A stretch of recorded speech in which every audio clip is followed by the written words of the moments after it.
The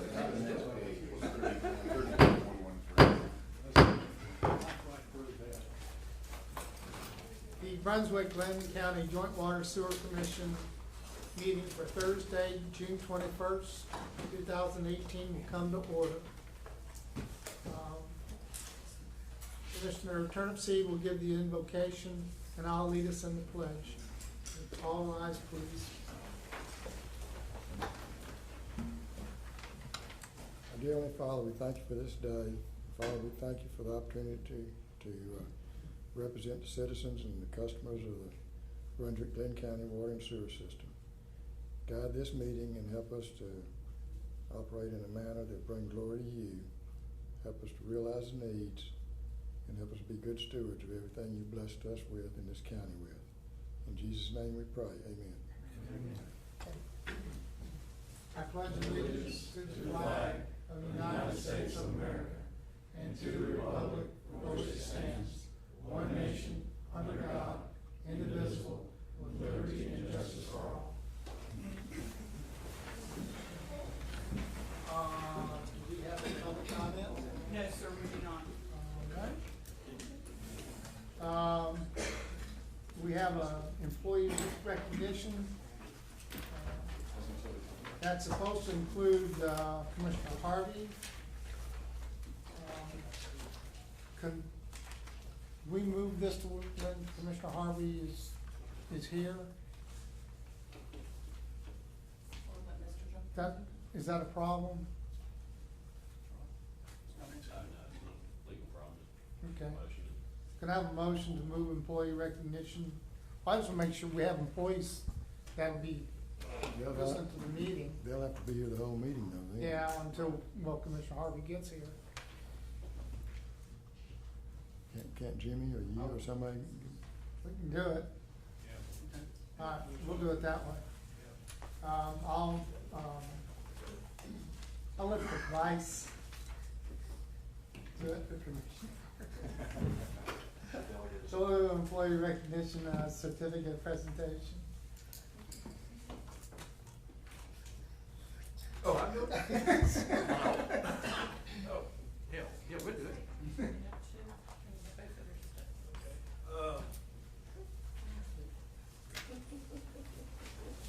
Thomas William Prime. You'll come forward, please. And you're gonna get me out here. Okay.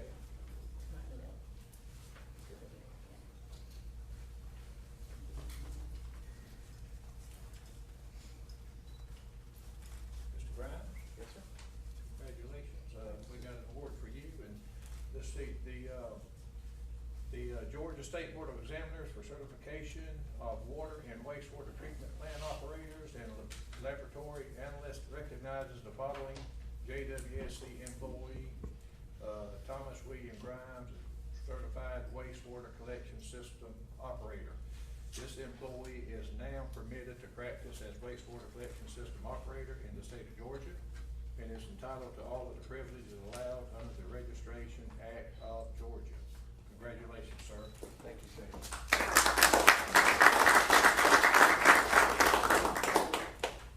Okay. Jeffrey Eugene Taylor. Did I get that name right? Sir. If you will, step over here, please, sir. There you go. Okay. The Georgia State Board of Examiners for certification of water and wastewater treatment plant operators and laboratory analysts recognizes the following JWSC employee, Jeffrey Eugene Taylor, as wastewater collection system operator. That is a certified position. This employee is now permitted to practice as wastewater collection system operator in the state of Georgia and is entitled to all of the privileges allowed under the Registration Act of Georgia. Congratulations, sir. Thank you. Good job. Thank you. Congratulations. Yeah. Thank you. Presented to you.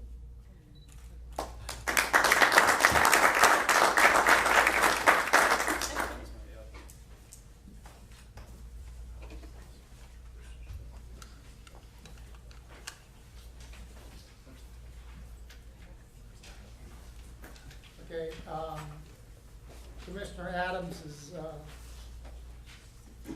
has to be at his house for some work being done on it. Can I have a motion to excuse the absence of Commissioner Cliff Adams for today's meeting? So moved. A second. All those in favor, please raise your right hand. It is passed 5-0. Okay. First approval item in the minutes from the 17 May regular meeting, and I'll take a motion whenever you're satisfied with those. Mr. Chairman, I make a motion to accept the minutes from May 17, 2018 regular meeting, subject to any necessary changes. Second. Okay. Are there any necessary changes? No. All those in favor of approving the minutes, please raise your right hand. Motion carried. And I also have a motion for the minutes for June 17th, which we did not have a meeting due to the lack of a quorum. Yeah, Mr. Chairman, I make a motion to accept the minutes from the June 7, 2018 regular meeting, subject to any necessary changes. Second. Okay, all in favor, please raise your right hand. Okay, the minutes are approved. Okay, Mr. Donahue will, has the budget resolution for approval, and that will be tab 3. Commissioners, you have a memorandum for adoption of the fiscal year 2019 budget in the total of $32,113,450. This is the same budget that was transmitted to the city and the county for their comment in late April and has remained the same up until this point. Staff recommends the approval of the 2019 JWSC budget in the amount of $32,113,450. And the form of motion is below, and my 3 keys stuck on that. It should be 32 million, not 33 million. Okay. That's an error, not a covert attempt to increase budget.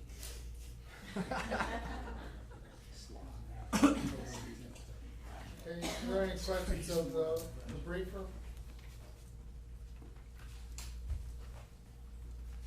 Okay. Have a motion?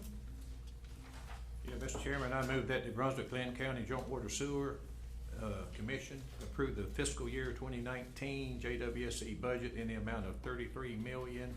Oh, 32. 32. I caught that myself. So, let's see, 32 million is worded wrong, that number's wrong. But anyhow, $32,113,450. Second? Second. Okay. Discussion? Any questions? Seeing none, hearing none.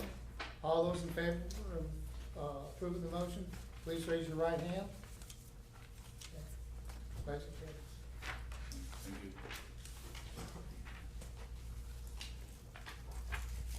The next memorandum is the approval of the rate resolution for the same fiscal year. The rate resolution was put together using the budget that was just adopted, along with large amounts of statistical data, and working with Raftelis has established rates for the coming year, and these have been gone through the public information sessions and are presented for your approval. The only real change in the rates for this coming year is on the second page 207 of the rate resolution, which changes the monthly billing rates and charges. And then there are, in Appendix A, there are a few changes to charges, mostly the... Mr. Donahue, is your mic on? I can't hardly hear you. Oh, sorry. In Appendix A, there are a few changes to rates. It's mainly the cost of meters. We've gone through and looked at the actual cost of the meters and the labor to put them in, so those prices did go up a little bit. Account fees, delinquent fees, and testing fees, most of those stayed the same. You did get an email earlier this week with highlighting the changes and additions to that, to the rate schedules, to the fee schedules. Can you tell us the water meters that went up, which ones of those went up? Pardon? You What said else? water meter, sewer installation It was fees the went up? price of water meters was the increase, and then there were a couple of services that we provide that we want to charge for. Can you go through those and tell us what they were before and what they are now? I don't have that information with me right now. Okay, here. This is the current rate resolution.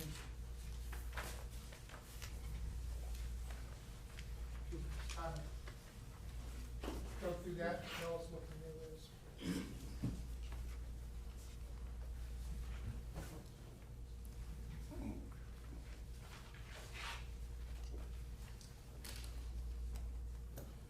Okay, on the first page of Appendix A, you'll see water meter and sewer installation fees.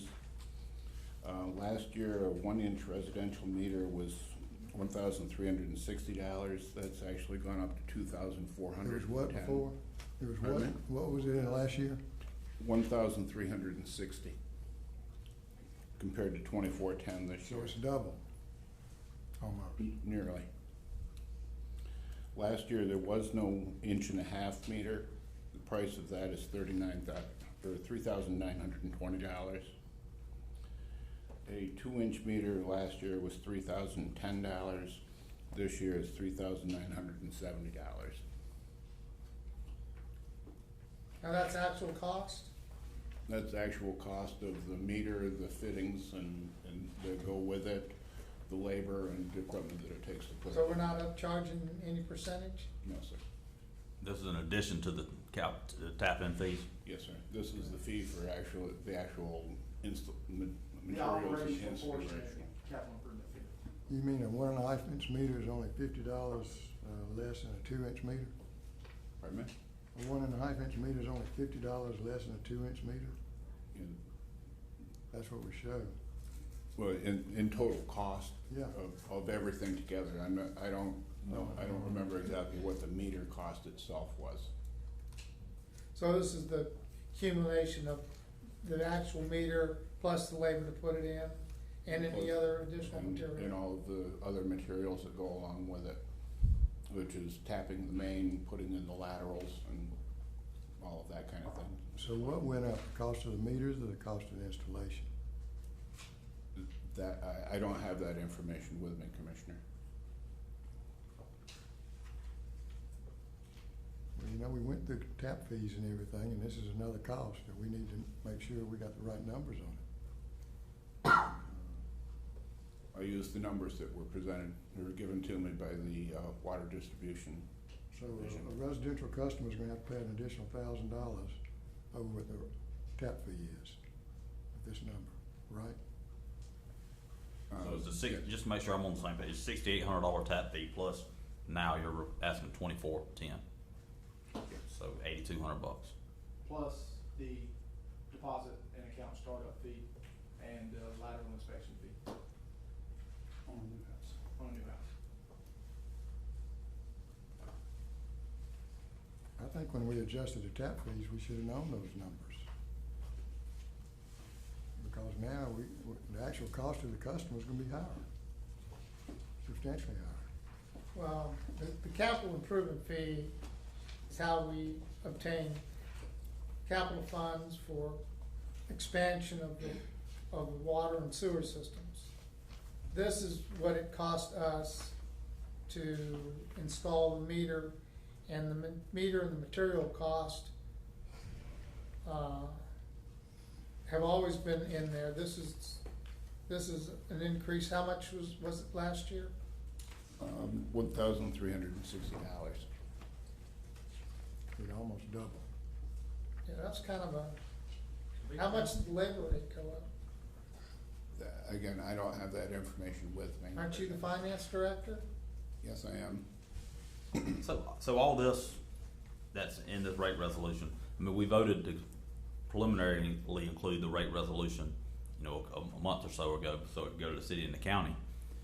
But I don't remember any of this being in here. I thought all we talked about was the actual water rates and sewage rates at that point. So, I mean, this is, maybe I missed an email or something, but this is the first I've looked at this.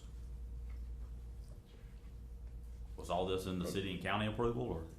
No, no, we don't submit the rate resolution itself to the county and city and county. We submit the budget to them, but not the rate resolution. I thought we had to submit the rate resolution in order to get them to approve our change in the rate resolution. No, sir. The city and the county don't approve either our budget or our rate resolution. We submit as required in the operational agreement to submit our budget to them by May 1 for their review and comment. Okay, let me ask this question. You might not can answer it, somebody maybe can.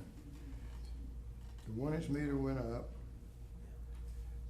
The 1.5 meter, we did not have a cost for it. 2 inch meter went up, it went up $1,000. But yet the irrigation meters, they don't go up at all, so we have an irrigation. Well, meter. irrigation meters do go up. The They 1 went up inch too? irrigation meter last year was $2,060. So what else went up? Did all of them go up? And a 2 inch irrigation meter was $3,930 last year. 3,930? Yes, sir, compared to $4,230 this year. And what about the sewer operational and installation fees? And Those stayed the same.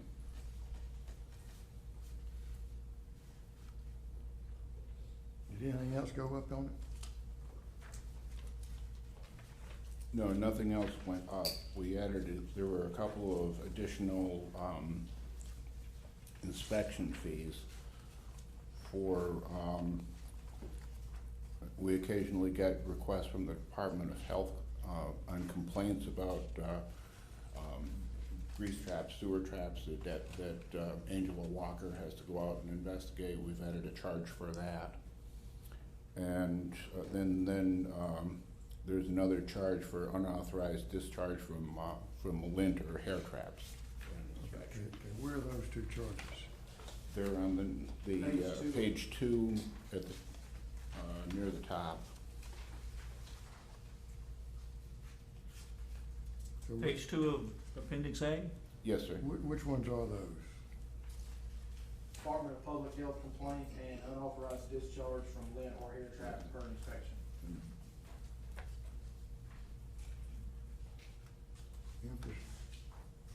Department of Health complaints, $50? Okay. $50 for one, $100 for the other.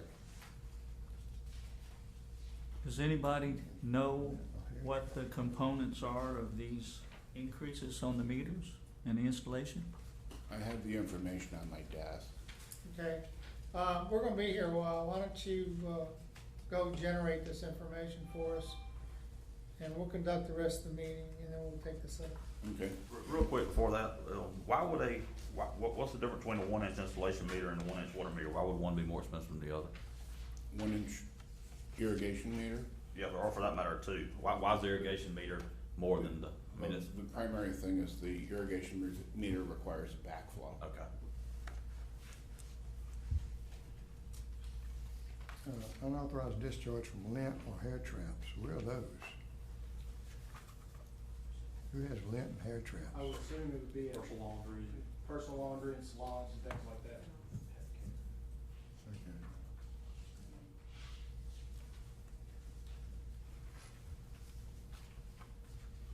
Okay. Okay. I'll be back with those numbers.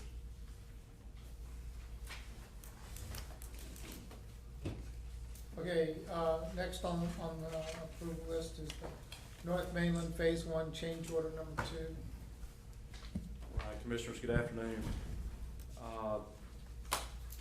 I'll read the memorandum or kind of summarize the memorandum that Sherman's put together on here and give a little background on what this is. This is SPLOST Phase 1, our design build project to get North Mainland capacity. You know, some critical components and challenges of this project, things to remember. You know, to save money in this contract, we had a lot of owner purchased equipment, which resulted in about $45,000 in savings, tax avoidance. In some cases, joint water gets special pricing or negotiated pricing with some vendors, et cetera. So that was one way we saved money through the project. Nothing to note, went through 2 hurricane events early on in the project that impacted a few things schedule-wise. We had a hard deadline in February 2018 due to some legal obligations to get that capacity in the North Millennium Free back up to sell taps, sewer connection taps. And this being a design build, we did that to try to expedite this project as quickly as possible versus a typical design bid build project. So just a couple things to note. I'll jump down in here, but knows the background pretty much. Details of the timeline and financial impacts, unforeseen conditions. This is a proposed final revision or change order. So this will be the last one we'll see here according to our contractor. And I just want to make that point clear. There's an attachment in here as well. It's a memorandum from our design build contract on the back that has a lot of detail in it. I think if you jump back to page 6, I believe it is, of their memo, it'll make it a lot easier if I kind of walk through that summary table of what this is. So they did experience some additional costs through the life of the project.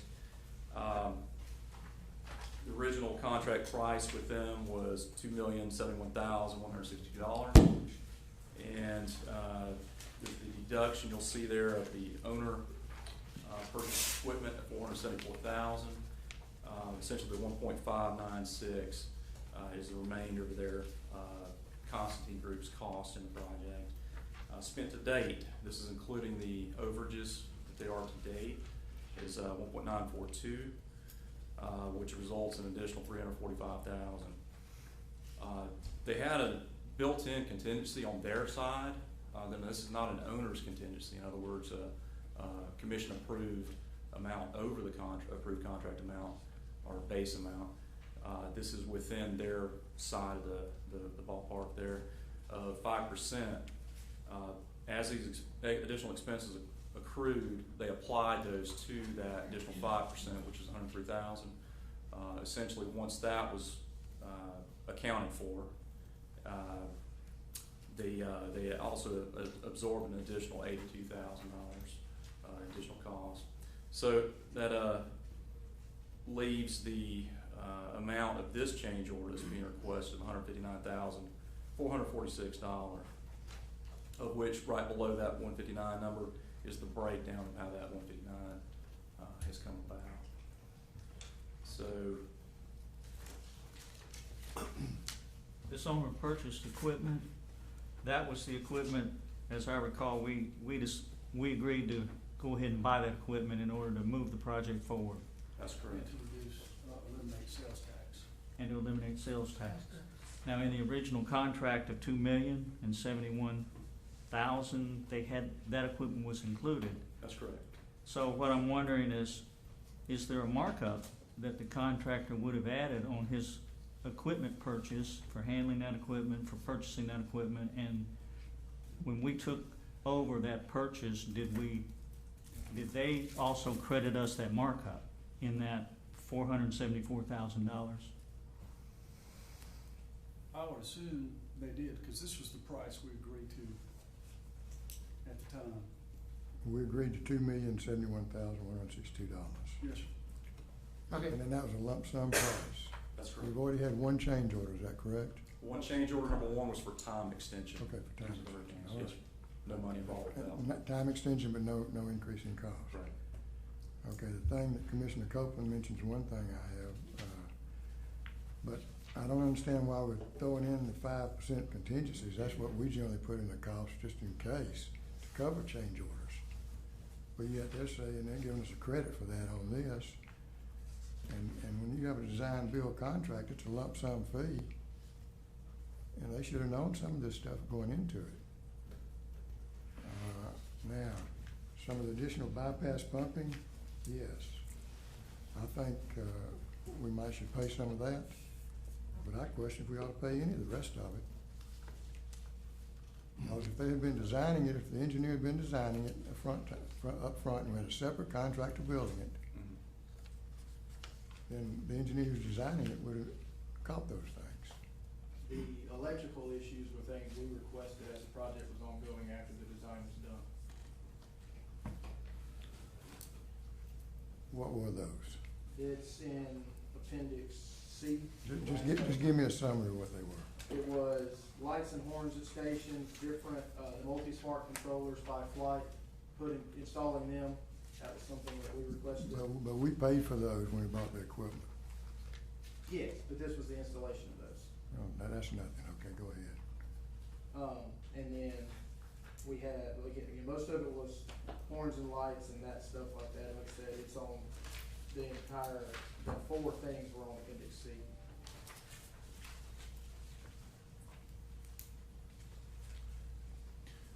Todd. This is a big change order. Todd, on the, on your page 5 of 6, where you have the 3 items under summary table 2, the first one due to bypass pumps,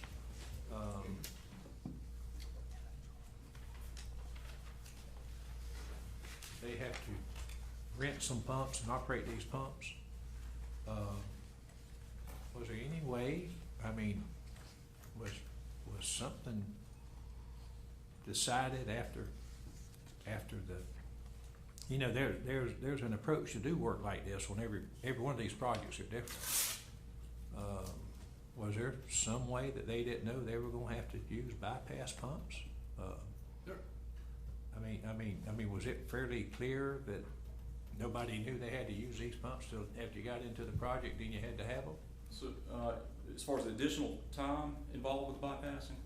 Oh, it's additional time that they had to pumps? Yes, sir. Due to some delays, which included even, at the same time we were in doing the Constantine work. So it took longer than It took longer, correct. But we also, we had the issue, the extenuating circumstance that they started, we had the storms that hit us. At the time that the storms came along, there was already becoming a run on those bypass pumps, so we had to go ahead and allow them to get them in here in advance of needing them. And there was a time period there that we had extra time on the machines that wasn't really part of the planned work. Okay, all right, now on the, you got down here, due to changes in design and material pricing,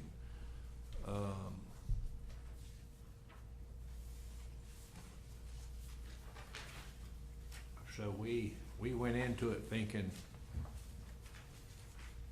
you know, whatever design we had that they based their price on was gonna work, and then we changed some of that somewhat. Okay, was that something that we changed? There were some owner-initiated changes that once they were in their contractor on site that they were asked to do, that's correct. All right, and the material pricing, what does that mean?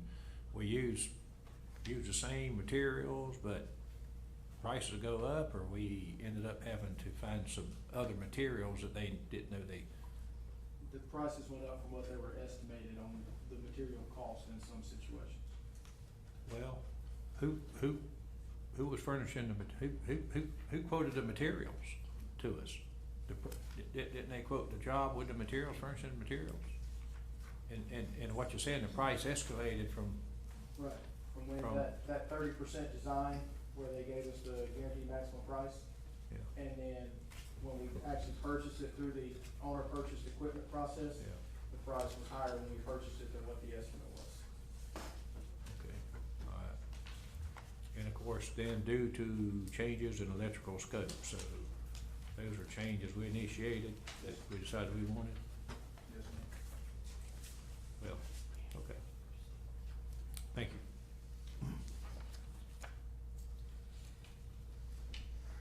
And I guess my last question, if you would, I mean, going into a project like this, you all had a clear understanding of what the contractor scope, specifications, what everybody was getting into, so y'all know what is, you know, they should be responsible for in terms of cost above and beyond what we thought we were gonna be spending down at, I mean, I've been on a lot of projects and I've seen a lot of changes come up. And of course, I said, I've been on a lot of projects, I've even seen my own people come in and say, we need to charge a customer more money, and I look at it and I say, no, we don't, that's on us. You know, and, we didn't bid it right, not the customer's fault, they gave us information to bid this, and we just came up short, and we have to eat it. So, as long as, if we're responsible for it, then we gotta eat it, and that's what I'm hearing y'all saying. Before this meeting, Chairman Elliott and I went and visited some of those sites. I mean, they're not complicated sites. And it looks like it's pretty straightforward is what they had to do. And they were supposed to be finished in February. We gave them a time extension. They're still not finished on any of the stations. And now they're asking a change order on a lump sum contract for additional stuff that I just disagree it's additional stuff. Now, the bypass pumping, some of the additional bypass pumping, perhaps, but when they requested the time extension, they should have requested that cost at that time. And they entered into the contract as big boys, they knew a lump sum fee. And I don't think we need to absorb everything so they make the same kind of profit they wanted to make. We had 5% contingency in there, and this even takes away that. They are, by the way, Commissioner, absorbing $82,000, if you look on that page 6 of 6. And currently, all the overrun they're doing right now is on them. There won't be any additional change orders or requests for additional funding. They're eating what they're doing right now out there in the field. Well, I can't support this change order as it's proposed. Right off the top, I'd see a $2 million contract, and then out of the $2 million contract, we took the risk off of them of 25% of that contract by buying almost $500,000 worth of equipment.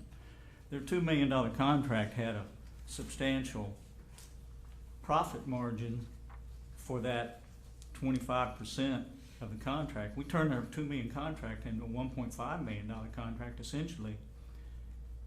That's something I'm not grasping yet.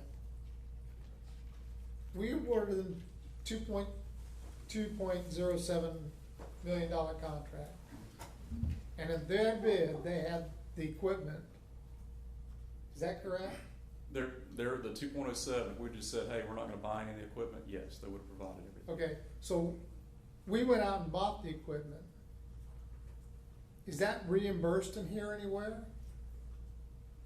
Or are they getting the 2.7, as Commissioner Copeland is saying, plus 500,000? So now the contract is. No, they deducted that amount, but they did not deduct the sales tax the contractor would have had to pay for, or any markup the contractor would have for the Yeah. equipment. There you go. Okay, that's what. Okay. It's turned into more profit for them. Well, yeah. Do we know what that And we number waived them is? from the responsibility for the equipment. If they'd been furnishing the equipment, they'd have responsibility, it'd been on their 1-year warranty. Since we bought it, it's waiving that from them too. So there's a lot of cost that Commissioner Copeland brings up. True. But then there's the other extra stuff. And I mean, we entered into a design build. I was not on the board at that time, but I guess we took proposals from other firms, did we? Correct. And, but it was a lump sum fee. And I don't see any changed conditions out there because of existing wet wells. And all we had to do was put in a bypass pump and some new pumps and replace some valves. And it's taken a long time for them to do it. Definitely. I see the point on the materials purchases. I will say that there were a lot of owner-driven additions, you know, while they were in on stations to make improvements and repairs and replace piping and different things like that. So we directed a lot of change? There were improvements that were directed along the way that made sense to do while they were in and about doing the station. The original, And where is that, where are those things that our people requested? So really, the part of the change order, what you're telling me is JWSC requested changes. there were repairs and piping, et cetera, replacements that requested that needed to be done at the time the station. Well, I'm not disagreeing with you. Correct. I just don't think you're presenting it right. Right. There were owner-driven, some owner-driven changes. Well, you ought to say that, you know, this ought to lay out what we asked for and why. I mean, we didn't go in there and say, I see this as a brand new pipe, we change it. I see this as a rusted pipe, we need to change it. And that is on us, in my opinion, to pay for. But you didn't lay it out that way, as I see it. Is that correct, Mr. Jumpman?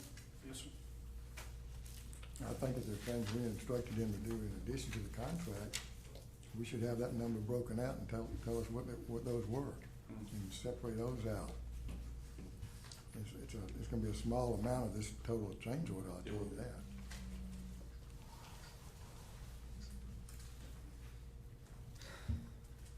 We can break out we can go back and provide greater detail. I don't know if it's gonna shrink the number though. I mean, it is what it is, as opposed to, you know, being a set fraction of the rural job. But we can get more detail. Yeah, yeah, I think it would help the entire board if, on any project, regardless of the size of it, but on any project, we have a documentation process where a change order, whether it's for material or equipment, you know, labor, you know, there's a design change that impacts on whatever in the project, you know, that we document that, we write that up, and we put the value out there, you know. So, you know, staff, you know, they've got a running tab, and We can certainly you know, provide the detail. even delays, you know, if you have a crew shows up, you know, we got a contractor, we give them performance time, the schedule they gotta work by, and they show up and they're working, and for some reason, maybe they're working in our waste treatment plant over there doing some upgrades, and they're just gonna be in the way where they're working, and we don't want them in the way, and we tell them to get out of here, you know, we need to pay them for showing up. You know, you're gonna get back charged probably if you stop them from working, but those things need to be documented. Is there a liquidated damage clause in the contract? There was an incentive to finish, but I don't, right off the top of my head, I don't believe there was liquidated damages for missing the. Why do we enter into a construction contract and not have a liquidated damage clause? I seem Did to it? recall that there was. Wasn't it? Yeah. I can't recall specifically, but, I believe that was The that. time extension, when did that time extension extend the construction time to? On change order number 1. I don't have the date in front of me, sir. Have we passed that date? We are past that date. It's at 2 months, I think they had asked for, beyond the original completion date. And when they asked for that? Date of the. February, yeah, I think it was at February at the time when they. That was well after the storms. So, it assumes, it looks like we entered into a lump sum contract, design build contract, but really it's not a lump sum design build contract, because we're assuming all the risk, even though the contractor has entered into a contract where he's supposed to be assuming the risk. And then we approve a change order for a time extension after he's into it, and after we haven't had any storms since that time, and he's still 2 months late.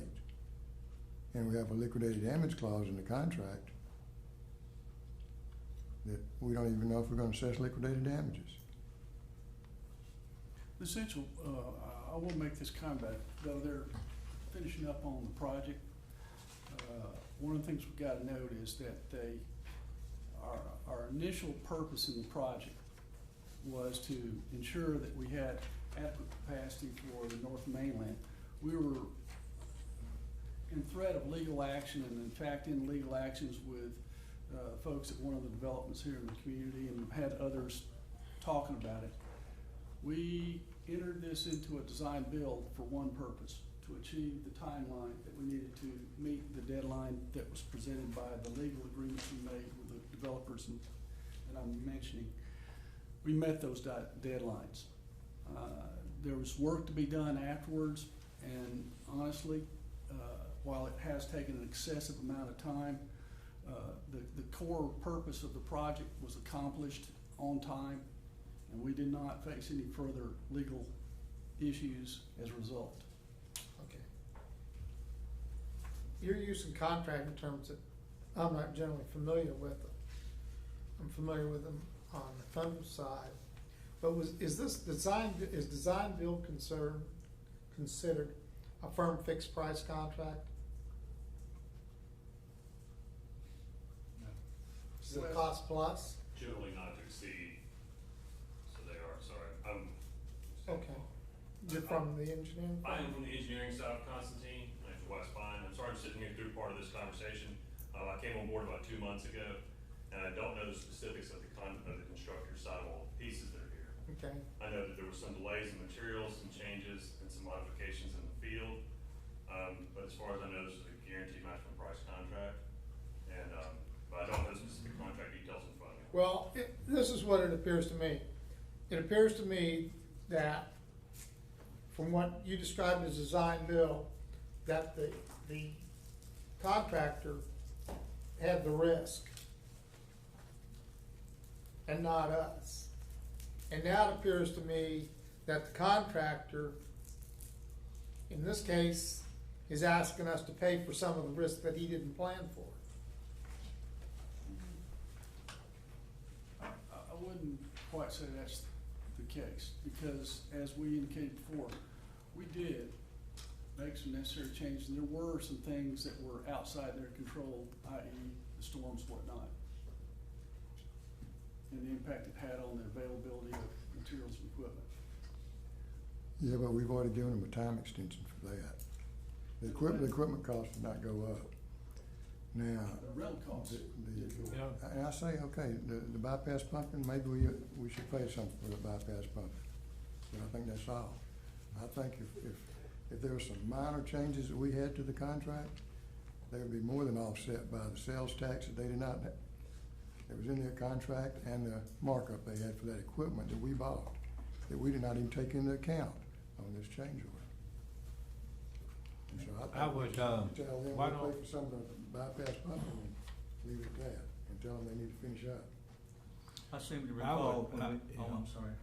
Why don't we just have staff go back and get with the contractor and itemize with supporting, The changes.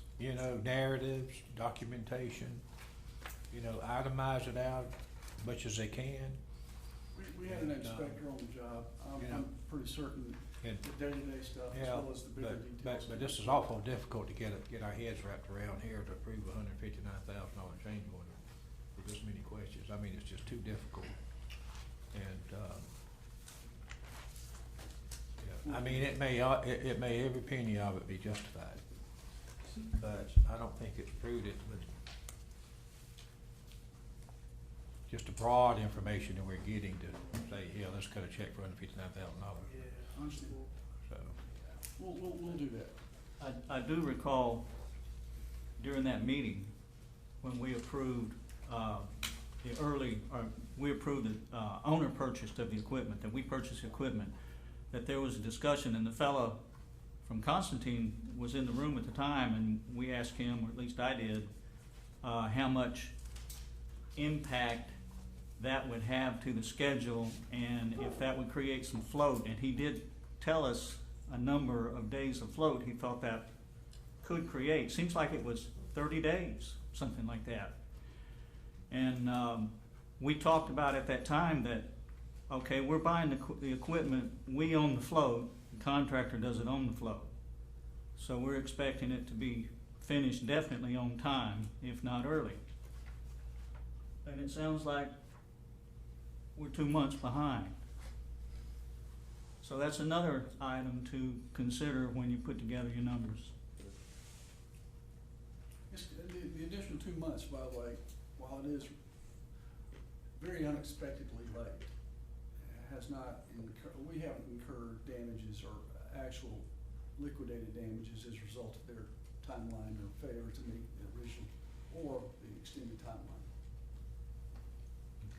FYI. Do we have any other contracts that are going on where we're purchasing equipment and somebody else is installing it?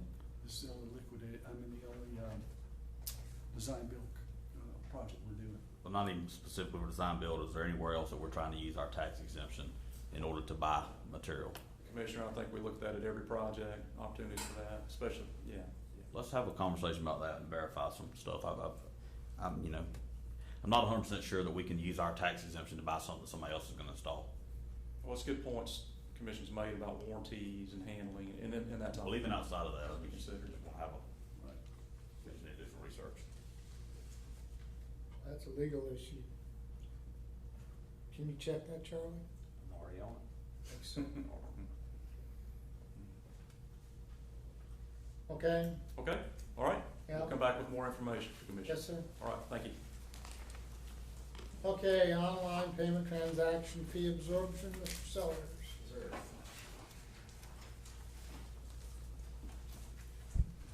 Good afternoon, gentlemen. So as we're aware, the cost to process a payment online through our website is presently being paid by the customer, and it is $275 per transaction in increments of up to $200. The limit was set in our contract with Paymentus to establish a fee that both we and Paymentus could agree with.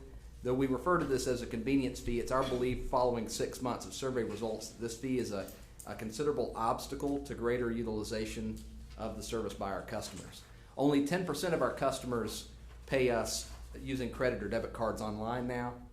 Lobby transactions have a fee as well, but that fee is absorbed by the JWSC as a cost of doing business and always has been. Once again, only 10% of our customers pay using a credit or debit card in the lobby. Therefore, 80% of our customers pay using a check in the lobby, check through the mail, or pay using cash in the lobby. Paymentus provided evidence that the industry standard maximum utilization for a business type of, such as ours, using an absorbed rate or fee model would be 40%. One concern is that waiving the fee would cause many of the check or cash customers who create little or no cost to us now to move their payment transaction online, creating a new cost in the process. Added to this is the concern that the possibility that waiving the fee online would not have the desired effect, what we're looking for, of reducing lobby traffic, and would only shift mail-in payments online. But it would reduce our exposure to return checks and the costs associated with that process. However, looking at our analysis of our transaction count and the fees for April 2018, which is a typical month, we've determined that the new rate structure we will experience under our new banking partner, BB&T Bank. We entered into that contract months ago and have just now gotten to the point where we're transitioning. It will more than satisfy the cost of absorbing the fee, even at a utilization, which is fairly wild, of 40%. It's unlikely that we're going to leap from 10 to 40%. It may take years or it may never actually happen, but nevertheless, we would love to see some of that lobby business move to online so that we could reduce our traffic. But nevertheless, for the month of April, we paid our current merchant provider, Bank Card, a total transaction fee of just under $12,000 at rates of 2.5% to 3.5% for the 2,655 transactions in the lobby. Our customers, on the other hand, paid Paymentus fees of just under $7,500 for the 2,674 online transactions. If you include the bank card fees we absorbed and the Paymentus fees paid by the customer, the April total was just over $19,000. And using April's counts then, the total BB&T fees at each level of utilization would be, for instance, at 10% at our present utilization, BB&T for both the online and the lobby transactions would have charged us $7,200, $7,248.46, a savings of $11,971.03 over us absorbing the online fees and paying the lobby transaction fees. And so you can see as we get up to a glorious 40%, which would be very hopeful, the BB&T estimate of $15,000 is still $4,000 lower than the combined cost right now. So any way you slice it, if we reached that heavenly 40% of online transactions, we would still be saving money over the present cost. Of course, keeping in mind that assumes that we would be absorbing the cost presently paid by the customer online through Paymentus. And you'll also notice that I did not use the comparison of Paymentus increasing their utilization figures because our year of history shows that we're unlikely to see an increase of online payments due to the resistance to pay this fee. So if we stayed the course and we had a reduction in fees in the lobby, but even if we paid the transaction fee online, that Paymentus fee would increase considerably. But if we moved on to BB&T Bank, we may not see an increase from 10% onward anywhere if we didn't absorb the fee. Any questions regarding the 11 by 17 fine page of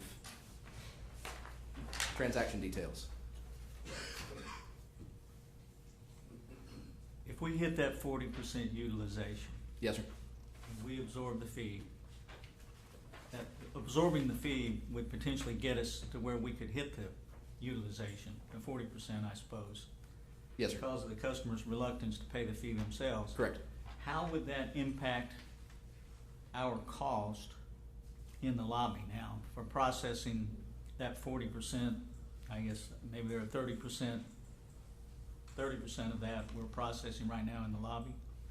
Is that right? Yes, sir. And the lobby is fairly fixed. The number of transactions, though we have 4,400 average pass through the lobby every month, the number of credit card, debit card transactions remains fairly constant.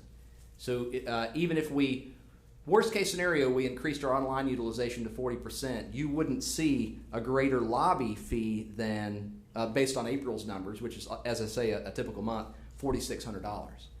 So by comparison, if we had no online business at all, and we weren't even talking about that, we've already agreed to transition our lobby charges from being processed through bank card to BB&T.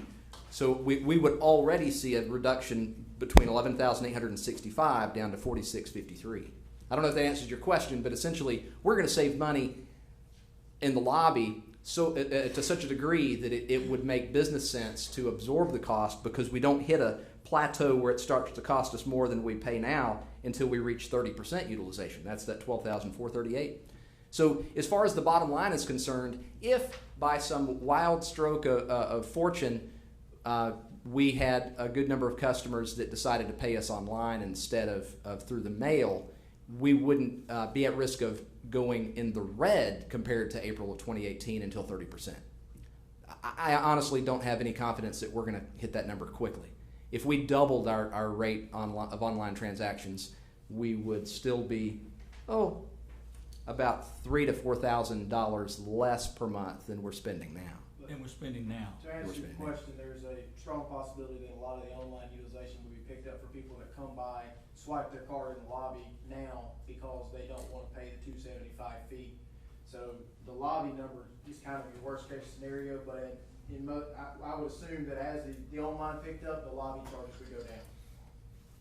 Correct. And then what do we do with the lobby? So we have 8 customer service representatives, an assistant customer service manager, and a customer service manager. So certainly if we saw a reduction of traffic in the lobby, I wouldn't anticipate that we would see it to such a degree that you would go through and hear crickets chirping. But if we had the available time for the staff to call out, that would contribute to our increased customer service level. And we'll talk some more about that later in the discussion portion, but it's certainly worth the investment. If we hit the 40% and we were spending essentially $3,000 more than we're spending currently for the lobby business, that would allow us to increase our customer satisfaction level, if for only those people that want to pay online and can't now.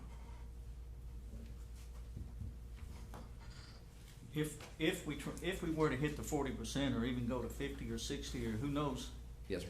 how high as a result of absorbing the fee, then we're essentially transferring some of our workload over to BB&T. Correct. Yes, sir.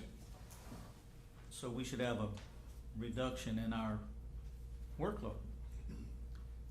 I would say transfer. I would essentially turn those that are handling inbound calls now into handling outbound calls. We already have an initiative to begin. We're not doing this now.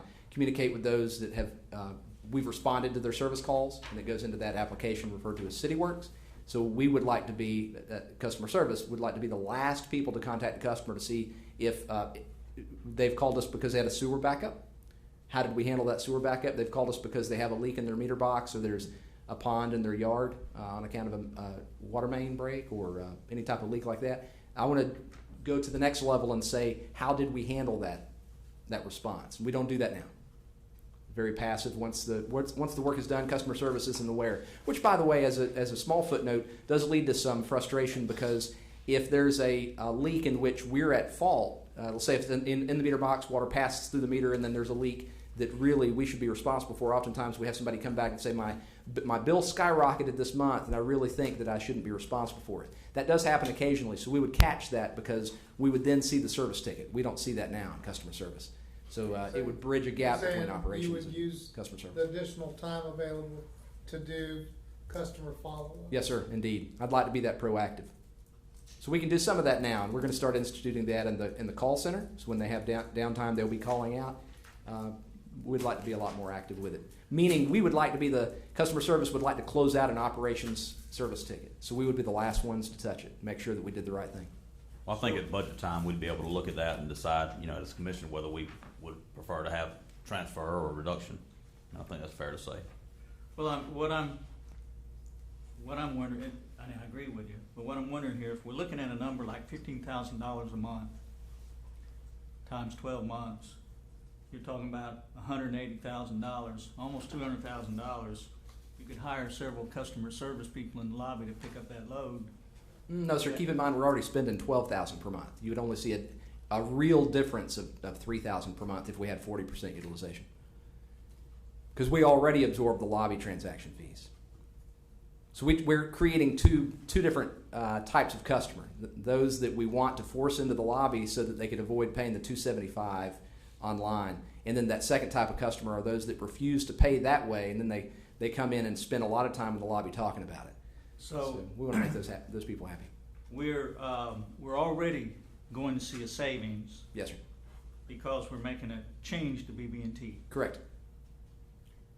So what we're looking at today is, should we absorb the cost that the customer is paying? Correct. Online. Right. So right now the customer at that 40% level, if we were at that 40% level, the customer would be approaching $200,000 of fees per year. Yes, sir. If we reached 40% utilization at the present rate of $275 per transaction, the estimate is $29,000 per month that the customer would be paying, which obviously is impossible to realize, because it's the utilization is being forced down by those that are unhappy about having to pay the transaction fee. So even if we, for instance, like Georgia Power did, if we closed our lobby right now, we would have people mailing in payments, not paying online, those that would refuse to pay the fee, which is fine. At the current level, 10%. Yes, sir. Then with a new negotiated agreement with BB&T, it's going to cost us $7,248 a month, roughly. Including the lobby, both the lobby and the online. That includes the lobby. Yes, sir.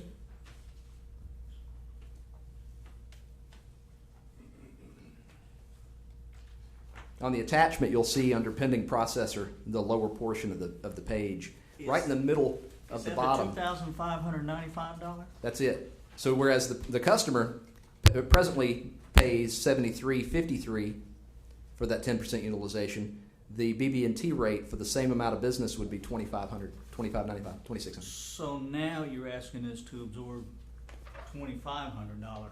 Correct. If it stayed at 10%. As opposed to 7,000.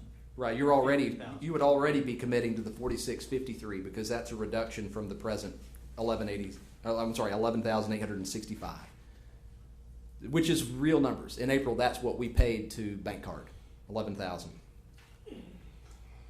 I think that'd be a big improvement. Indeed. $2,500. Yes, sir. That's a small price to get a win with those 10% that are already, and believe it or not, the majority of those 10% have paid consistently online for months. So it's not like suddenly somebody will pay and then they won't for 6 months. These are people that have committed to paying online, and 80 of whom have a recurring charge every month. Once again, we'll talk about that later and how we're going to handle those people in the future, but there are those, that 10% of our customers, 2,600 transactions every month, are committed to paying online, and I'd like to see that double. I'm good. Got a question, Jay. Is this fee, this $2.75 fee, is it showing up? Does it show up in people's bill? No, sir. When they receive the bill and they go to pay online, Right. they're presented with that as an alert when they go to process their payment through Paymentus. So you go to our website and you sign up through what's referred to as Citizen Access to see what your current bill is. And then when you're ready to pay your bill, you click on a button that takes you to a third party. Paymentus then says if your bill is $100, they're going to process $102.75. So we don't see that $275. That's actually a good question. Does that money come to us now? It does not. So we actually get the balance after that $275 is removed. So Paymentus keeps their piece and sends us the $100. I'm ready to make the motion if you guys are all ready. Well, go ahead and make the motion. Yeah, I got one question. I mean, I'm all for this, but Yes, sir. are we also looking at allowing people to do bank draft like with Georgia Power and AT&T? They just drafted it out of my account. And I don't I'll see you again soon. Yes, sir. That's part of the discussion item. The answer is yes. Yes. All right, I move that the Brunswick-Glynn County Joint Water and Sewer Commission absorb the online payment transaction cost at the rates already agreed upon with BB&T Bank once the lobby and online transition to BB&T is complete. Second. Is there any further discussion? All those in favor of the motion, please raise your right hand. Motion is carried. Thank you very much. Thank you.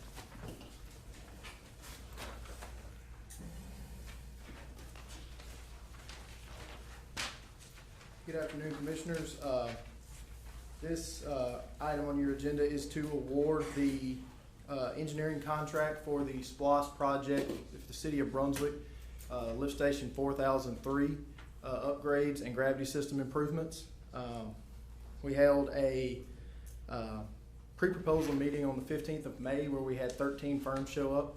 Of those 13 firms, 7 submitted proposals. After reading through the proposals, we brought 4 of those firms in for interviews. We had a 5-person scoring staff. There was 2 members from Systems Pumping, 2 members from Planning and Construction, and myself that scored the projects. After getting all the information and scoring them out, the highest scoring firm was Constantine Engineering with 429 points of a possible 500. We then looked at their pricing. After looking at the scores, the pricing proposed for the engineering contract, which includes the services during construction, was $282,500, which was deemed reasonable and similar to other prices proposed by the other proposing engineers.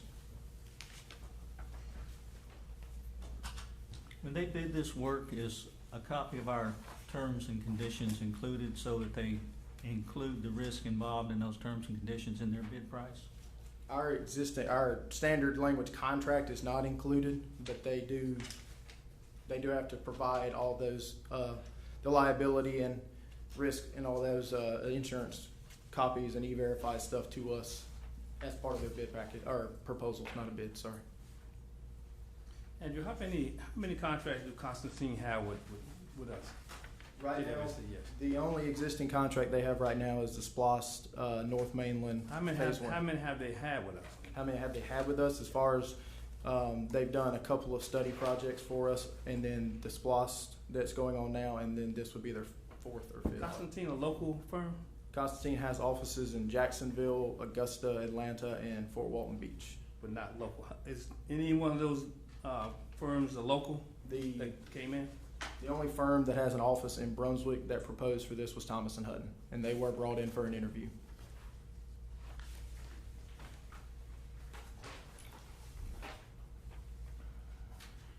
just keep seeing Constantine quite a bit here. I just worry that it seems like we're skewing our contracts towards Constantine. It seems very, even though they're very competitive, I imagine, but it seems like we're skewing our services towards that one. And the city of Brunswick had a similar situation, and we got in a lot of trouble by using just one particular contract all the time for our services, and it's caused us a lot of trouble. I just want to make it known. I spent some time this morning reviewing the proposals and evaluating them and looking at the cost proposals too. And Constantine's was the second highest as far as the cost proposal of the, I guess six that we received.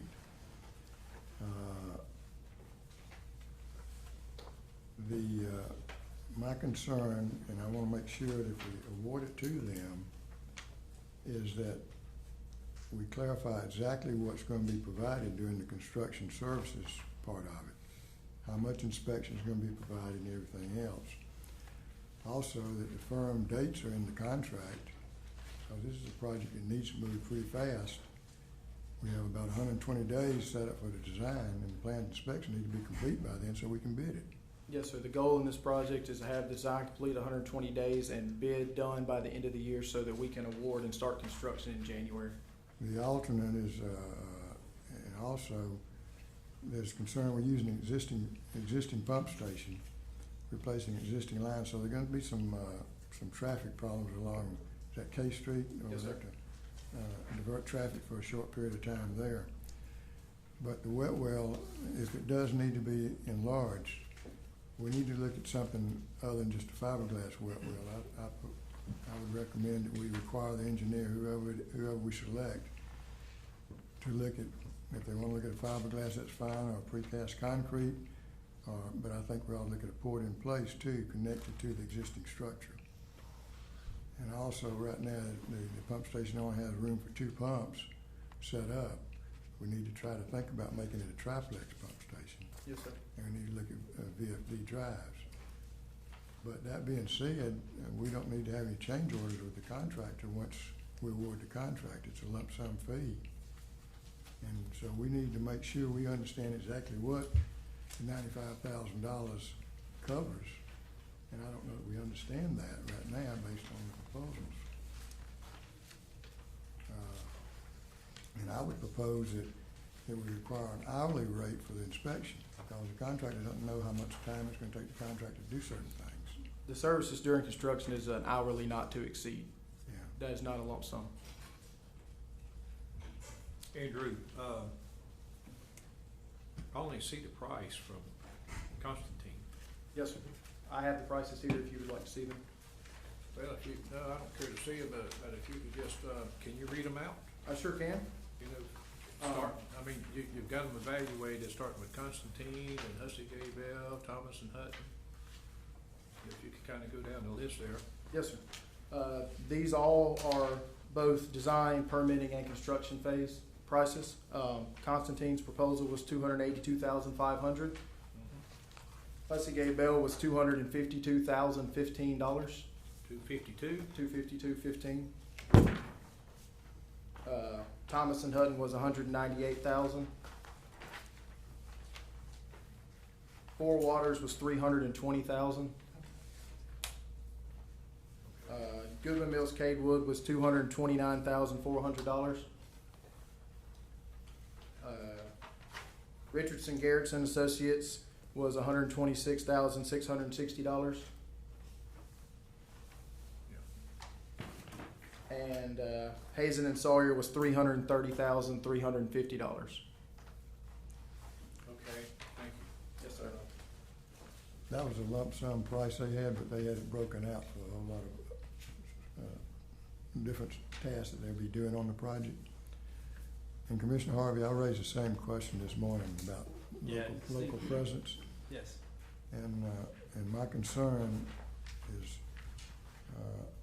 I mean, we have firms from Savannah in here, a couple of them from Macon, but Constantine, and I think that they have a representative here who's going to be the project manager, I understand. I've never met him, but he made a statement, he's only been with them 2 months.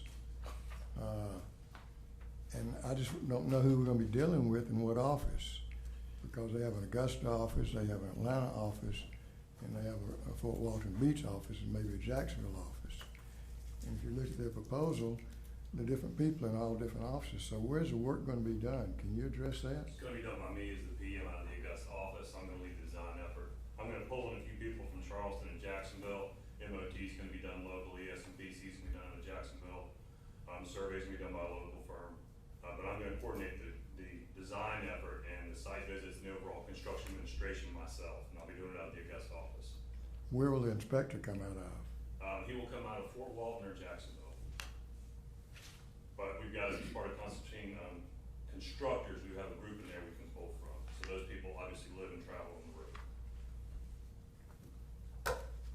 Is there, with the level of work we're doing with Constantine, is there a corporate officer that's assigned to us as someone for communication and in times of need, if we need to have discussions with a corporate officer at Constantine about project work? I'll be the project manager that you interface with. The corporate officer that's over me is Jim Kaiser. Jim He's Kaiser. the vice president. He's out of Jacksonville? He's out of, Fort Walton. Fort Walton. Fort office. Walton.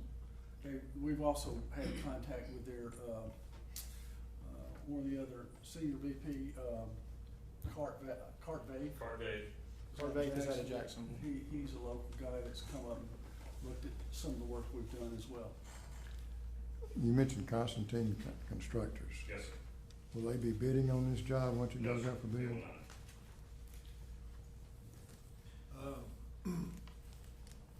I can understand the technical evaluations, and I have a great appreciation for that, but, when I look at these numbers, I mean, we're looking at Dusty Gay Bell is $30,000 less. Thomas and Hutton is $84,000. I think the price has to weigh heavily in, this overall evaluation. Well, I just think the I don't know. evaluators, Pardon me?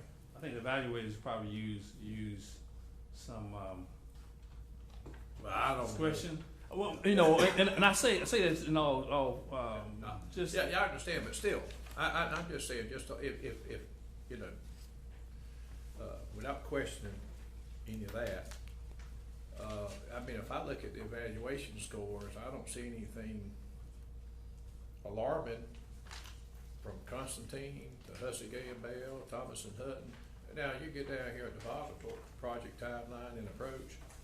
I mean, we're talking about a project that we've been, I don't know about project timeline and approach, how important that is, since we've been talking about this daggum thing ever since I've been on here. It hasn't been a while. You know? 2003? You know, who's in a hurry today, huh? But just going back, You're right. you know, we went, well, I'm not gonna talk about what we do. Price has got to be very important here, and I don't have a favorite in any of these, I don't. Okay, when they were evaluating it, Pardon me? it's my understanding that when the 5 reviewers were reviewing it, they did not even look at price, period. Well, I think we The probably had price, some the bias price in that number too. was not even looked at until after they completed the evaluation. I think we had a little bias in that too, because we've used Constantine before. Well, that's correct. So, And so in that is something. essence, they had a leg up on some of the others because we've used them I before, agree. and we know their performance. Yeah. So, Well, I will say, just, I don't know about Fort Waters, the others down here, but these first 3, I thought they're all good folks, you know? We have had contracts with 5 of these 7 in the past. Yeah, but I just think they're all good folks, and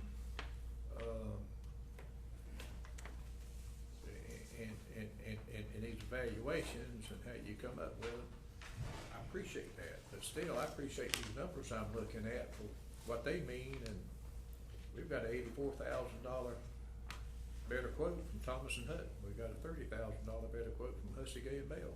We have a 30,000, Those are serious dollars.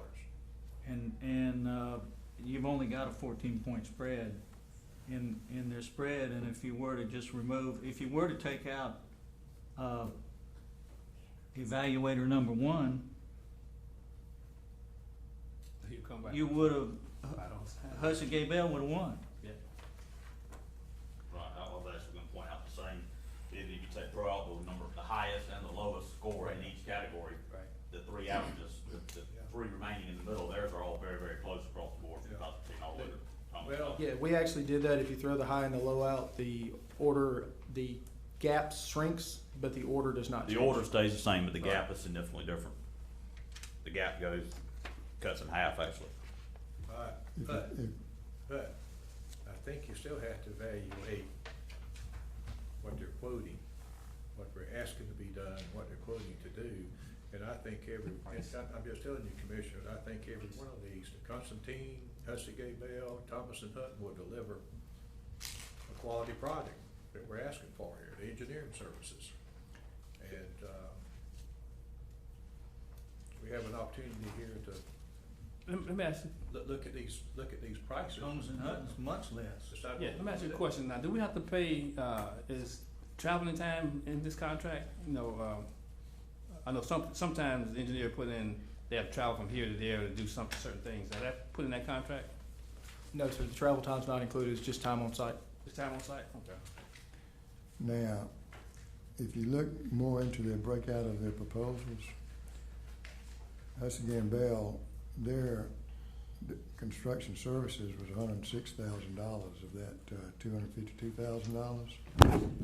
So their cost to design was $146,000 versus Constantine's construction was $95,000. When you looked at the whole, I'm looking at the okay, you overall looked at thing. the good. So, I mean, ours, that's another that's $40,000 difference. Well, I That's don't why have I all said those numbers, but- generally, in what I propose is on the construction services, obviously, we have a fixed fee with them for coordinating the contractor, checking shop drawings and things like that, because they know what that's gonna be. But they don't know how much inspection is gonna be required. Right.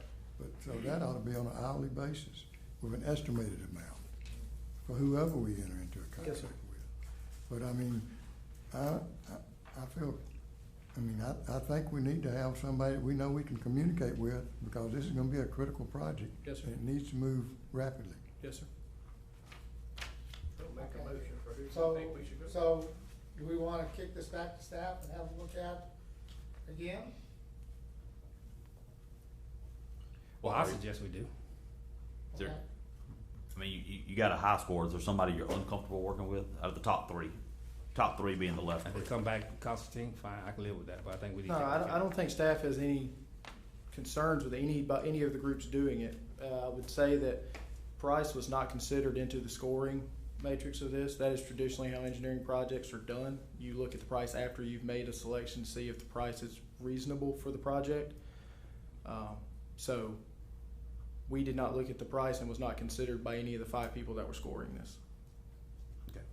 If I was someone who's, wasn't on the evaluation team and had an evaluation team I trust, which I know that's the case here, and I looked at this and I saw these evaluations and then saw an $84,000 difference for a 17-point spread, you know, which is a low percentage, I would go with, I would choose the savings and take take an $84,000 savings and go with the third ranked company, who's very, very tight on the other two, but is much cheaper.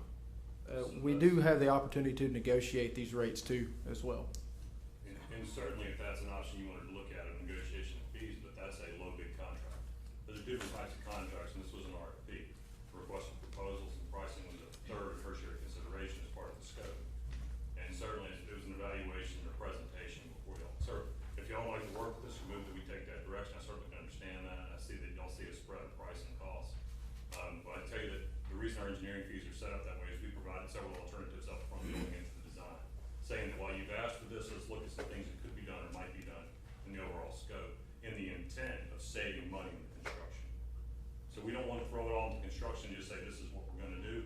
We wanna give you 4 or 5 alternatives, work with the staff, narrow them down to 2, pick the one, save money, don't have change orders during construction. That's part of this process. That's fine, sir, but we didn't know that. I mean, that's not part of the. Yes, sir, I appreciate that. I just wanted to clarify, when we're talking about cost proposals, It's my understanding this wasn't a cost proposal. And so I've worked with other agencies who have low bid engineering services, but Right. historically it's not done. Okay. Well, we're different.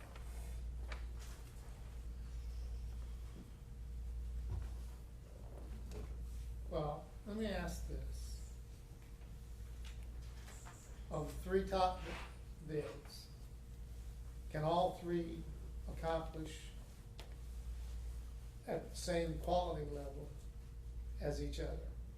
All three could provide a successful project, yes, sir.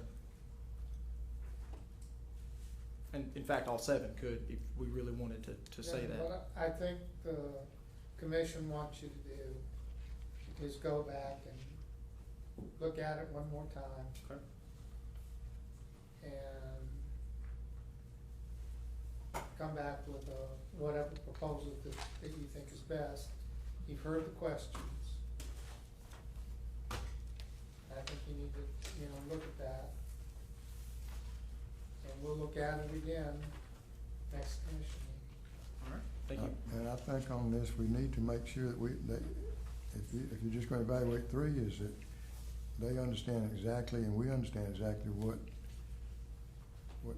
how the inspection is gonna be broken out. Yes, sir. Cause some of them might just say one person a week, Yes, sir. one day a week, and others might have 4 days a week in there. That's gonna affect their price. Absolutely. And on this job, we need to have an inspector full-time while they're laying pipe. The section while the laying pipe, yes, sir. Also, when they're doing the wet well stuff. Yes, sir. Did I was trying to decipher what I heard just a few moments ago. Were you telling us that your bid actually included several alternatives This was that a you would design? A proposal, a presentation of what are the alternatives, how would you solve this problem? So as part of the process, what I was saying is we analyzed several alternatives already. And as part of the design effort itself, we wanna look at what's the best way to solve this problem. You've got several confounding issues with this lift station site, as every one of y'all are certainly aware of. And so as part of that, we wanna narrow down that piece through the design process and get the construction of something that's going to be very fast, given your short time frame. That's what I was trying to convey to you. And that, the narrowing down of the alternatives occurs before you get into detailed design. That's correct, yes, sir. And so, was this something that we asked for in the RFP? In the RFP, we had laid out a process that we thought we wanted to do at that time. During the pre-proposal meeting, they were informed that if you see any other options, we would love to hear about them. Okay, so could your bid then show a base bid and then that's the alternate bid? So that So you wanna it phase could be this in comparable to the other two? It could be. You wanna phase in certain situations, certain circumstances, if you wanna go forward and say, hey, I want preliminary design. If you're gonna do that, You go ahead and survey. Do it all. What their alternate was to get rid of just abandon that lift station completely and construct a new pump station further down K Street and have the line going in the opposite direction down to a vacant lot down K Street, where we'd have to acquire land and build a new pump station in somebody's backyard. We have a perfectly good pump station right there, structure. That was the difference.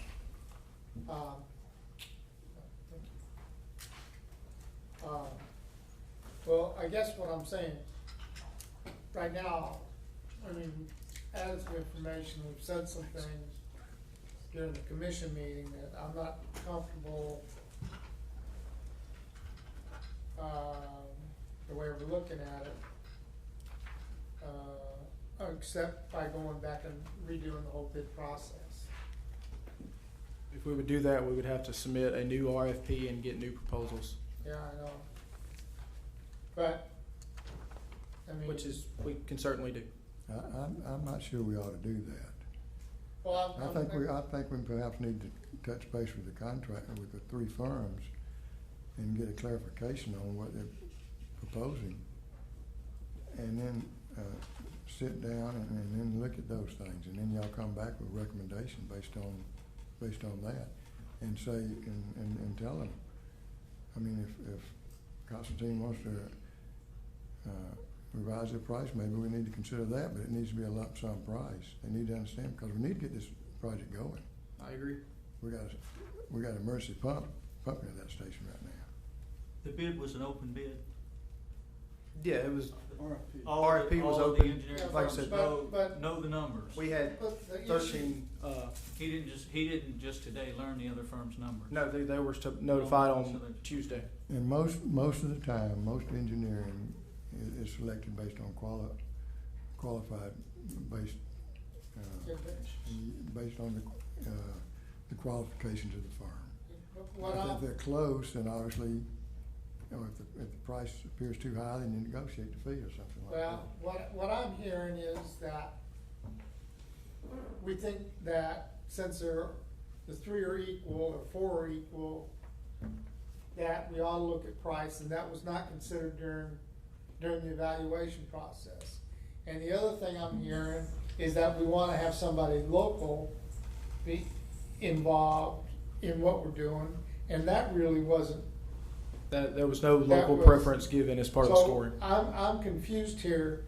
I mean, if they go back and reevaluate what they already evaluated, how can they would logically change their numbers if they're now gonna consider the price? And if we're gonna now consider the locality of the firm? Well, I think it boils down to, I mean, if you did the evaluation and there was a $80,000 price difference and the scores were significantly different. I mean, just for example, the Constantine was 429 and the next highest score was 280. Then you know that's really just showing that this is a really strong preference for one. But if you throw out the highest evaluation and the lowest evaluation, there's only a 8-point spread between first and second, and there's only a 17-point spread between first and third. There's very little spread. So I mean, while I we'll definitely need to go with strong qualifications, I just think when there's an $84,000 price discrepancy and the scores are that tight, that's when you look at the price and say, is it worth this to go with somebody that's not our top choice? That's the problem that I'm having, because price was not a consideration of the evaluation. So you're right, price was not consideration for the evaluation team, but yet still, them. when they But brought it it to us, the price consideration is considered. It is for us. It's not for I them, but for us. understand that. And I basically, understand if any firm, those three firms can do the job, then therefore, then we make the decision, not necessarily, they're giving a recommendation as to what we should accept. Yeah. And price is a consideration for us. Okay. Yeah, I think that everything that needs to be done has been done. Yeah, I agree. I think it's where it needs to be now. It's in our lap. And, we can consider price, and we should consider price. And that's why I brought this up about the price. And I agree with what Commissioner Stevens said there. If you throw out the high, throw out the low, you're not looking at a big spread, and I have no problem with any of these contractors, any of these engineering firms. I have no problem with any of them. I don't. But I got a problem with The price. the price. I mean, Commissioner, we got a $159,000 change order we're having heartburn over. We're gonna have to do something with that. And, because that's some serious dollars. Well, these are serious dollars in my view. And I'll just say it, I can live with the third contractor. I think that price speaks loud to me. I think they're qualified. Yes, sir. could I inject one thing?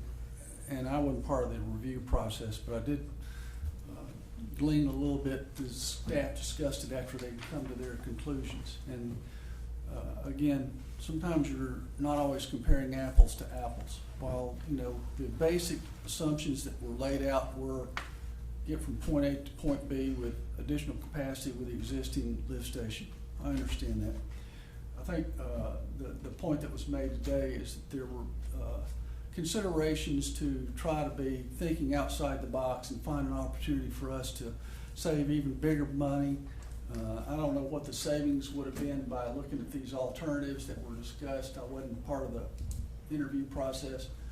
But there did seem to be a substantial, if we pursued the alternatives or one of the alternatives, there's going to be a substantial construction savings in the significant six figures, is that what I remember? The discussion during the interview process was if the alternative is viable, it would save $500,000 to $1 million on construction. Now, I'm gonna say, I don't know what the parameters are that make this alternative viable, but maybe before we make a decision, we check out the pieces that look to be questionable and see if there's a way to narrow that down and see if how hazy that really is, and check those numbers, because I'd hate to give up a strong six-figure number to save $20,000. It's not, it's 84,000. I disagree. It's gonna be. That's right, 84, but still, a strong six-figure savings versus, may not be doable. Well, let's just take the evaluation for a second. I'm sorry, Ben, go ahead. Well, they're the only firm that did that. They're the only firm that put forth that option, yes. Other firms did not even evaluate that. Yes, sir. And I doubt it's gonna be $1 million savings, because you're building a brand new pump station. And it's gonna be in somebody's backyard. It does not have a pump station right now, so there's a lot of issues that have not been taken into account for that. Okay. Now, if that's something we wanna do, we need to just wait to do anything and get a proposal from all firms again, if we're gonna put in a different pump station and just abandon that pump station. That's completely changing the scope of work. But they were offered the opportunity, it's what I heard, any alternatives you have in mind, they were offered the opportunity to offer alternatives. How many firms did take us up on that? There were a couple of other firms that submitted alternatives. Full Water submitted 4 different alternatives. Constantine submitted the 2 alternatives. And then some of the other individuals submitted, we suggested wet well modifications. A lot of the firms suggested setting a whole new wet well instead of modifying the existing wet well, which is separate from what was explicitly stated.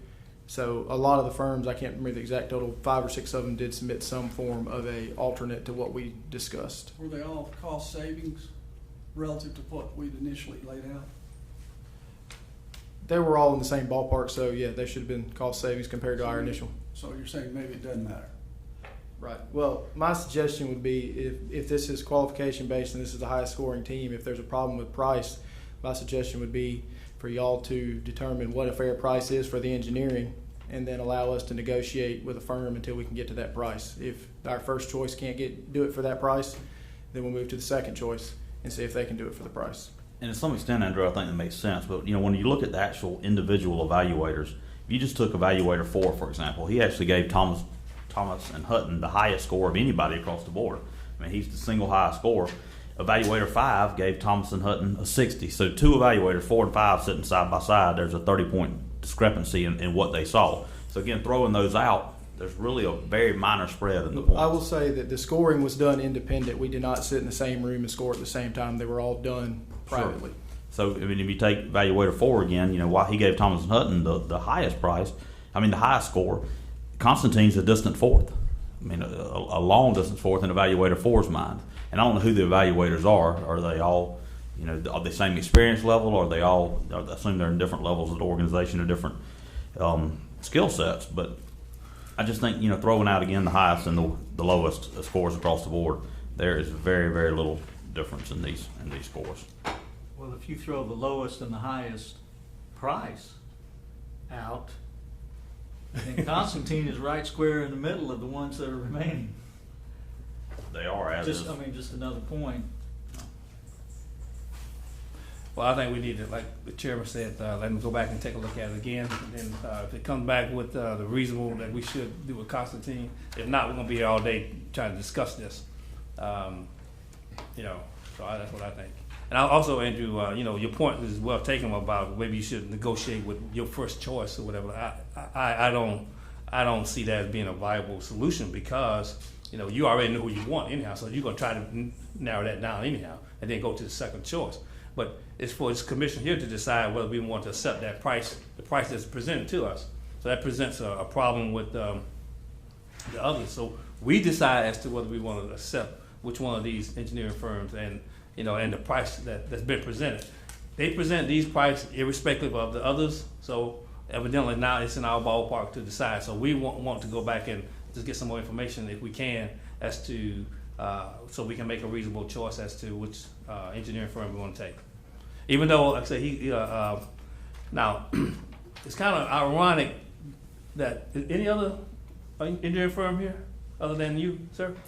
No, sir, we requested they be here since they were being recommended. Oh, you did? The other three? Cause he was the one being recommended. He's the one being recommended, yes, sir. All right, no problem. I won't jump on that then.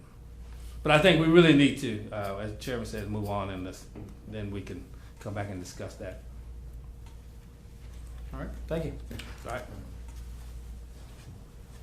So, I'm not quite through, is that what y'all wanna do?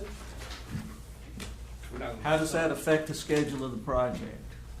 Well, I mean, if we come back, well, the next item on the agenda is a potential changing of the next meeting. Come back on the 19th. If we come back on the 19th, it just puts us a month behind from where we were planning, so you would be starting construction February. Now, if we have to go back out and resubmit an RFP, a whole new RFP that includes cost and local preference, then that would put us potentially 2 to 3 months behind by the time you went through the advertising portion of that and the scoring and bringing it back to you.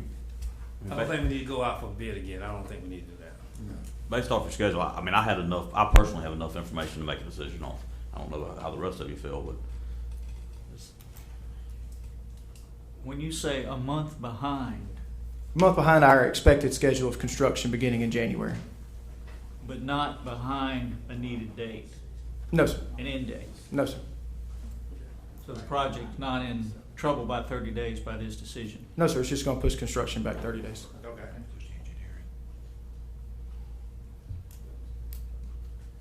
So what are we asking staff to do? I think we need a little bit more time to evaluate Thomas and Hutton and the other people, I can't remember who. Let's see, Gabriel. Yes, you did, yeah.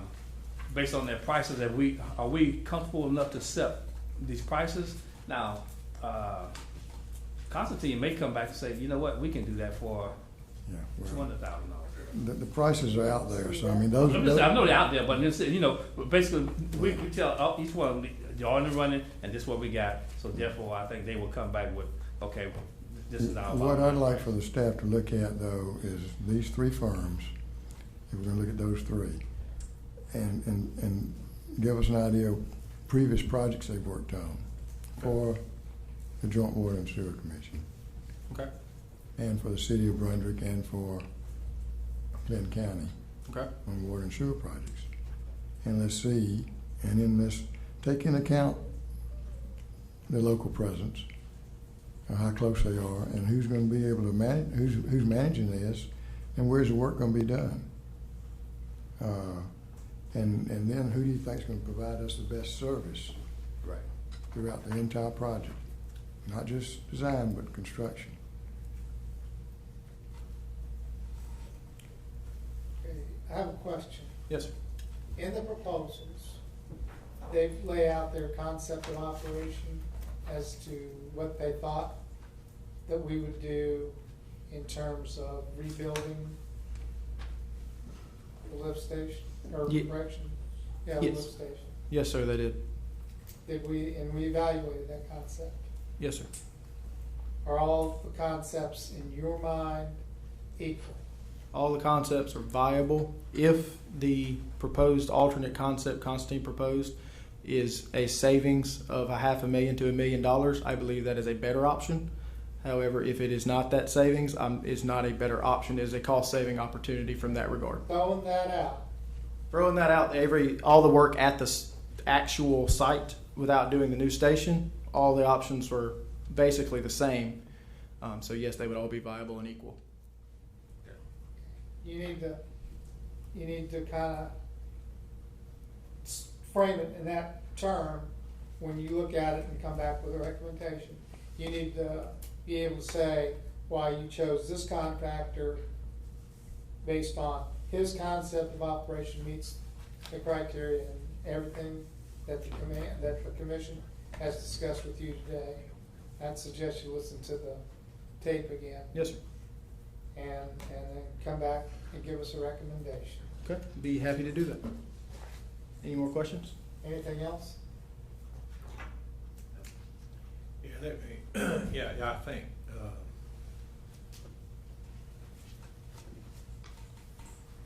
when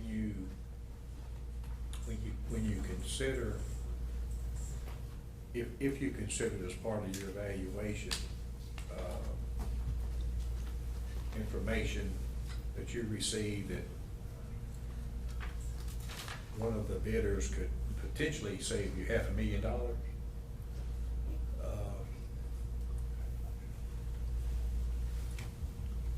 that's tricky.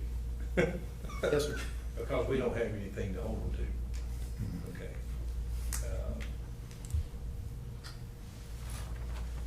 Now, I will say the I mean, alternate, they was, it sounds good. yes, sir. You know, it may or may not be said to be used as a selling point, but just to be told that at this stage in the game, and if we award a contract based on a higher amount of money because we think we might save $500,000, if we don't save $500,000, you know, we didn't do our work right. Understand. Because we, you know, if you come in here and say, they got it ripped down here, I said, well, furnish a bond for that, and that price too, if we award you the contract, we'll spend another $30,000, you know, for that $500,000 savings on the cost of the project. Well, with that being said, even if Constantina is ultimately selected, they're not required to do the alternative project. We could do the project as everyone else does it, Yeah, so. I understand, but, you know, to hear, though it might could save us $500,000, that's kind of muddying up everything so much, you know.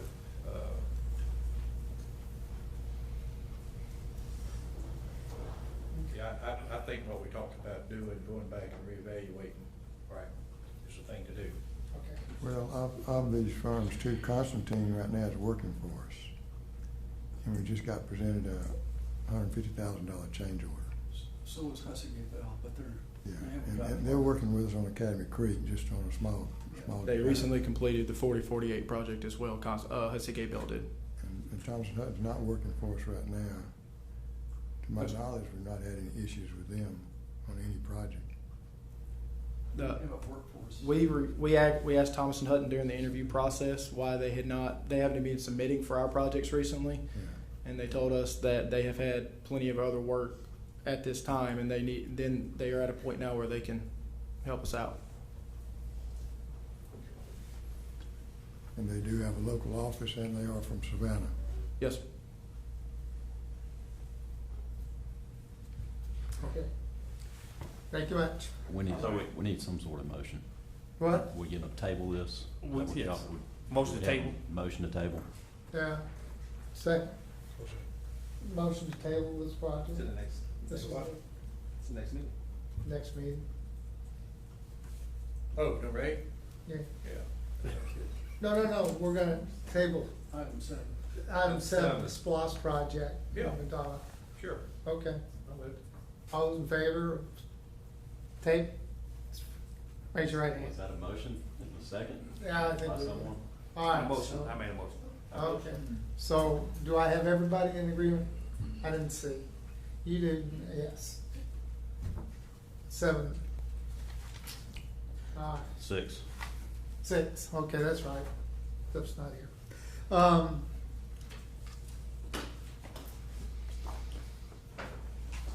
Mr. Junkin, you wanna talk about the July 5th meeting? Yes, sir, this is just to, make the request that we, this is to make the request that we, delay the July 5th until July 10. We traditionally, or at least last year, we skipped the meeting the week of July 4th because a lot of people, a lot of the commissioners will be out and about. And if we're gonna do that, I'd like to delay it rather than cancel it because we've got some other business we need to take care of related to other projects in the following time period. Okay, I'm gonna be I'm gonna be in Montana that whole next week, and I planned it around the meeting being on the 5th. And everything's already taken care of, so I just. so you'll be gone the next I don't want it week? to be that week. I want it to be either the 5th or just put everything in the next meeting. Which will I be hate to miss a 19th. meeting, Well, I mean, and, but I won't be here. Is there some important business we need to do well, on the tenth that can't wait till the 19th? Charlie, We just tabled from. take to the issue. If y'all recall, we have the, an unsolicited proposal, that is pending with Bergen Woods.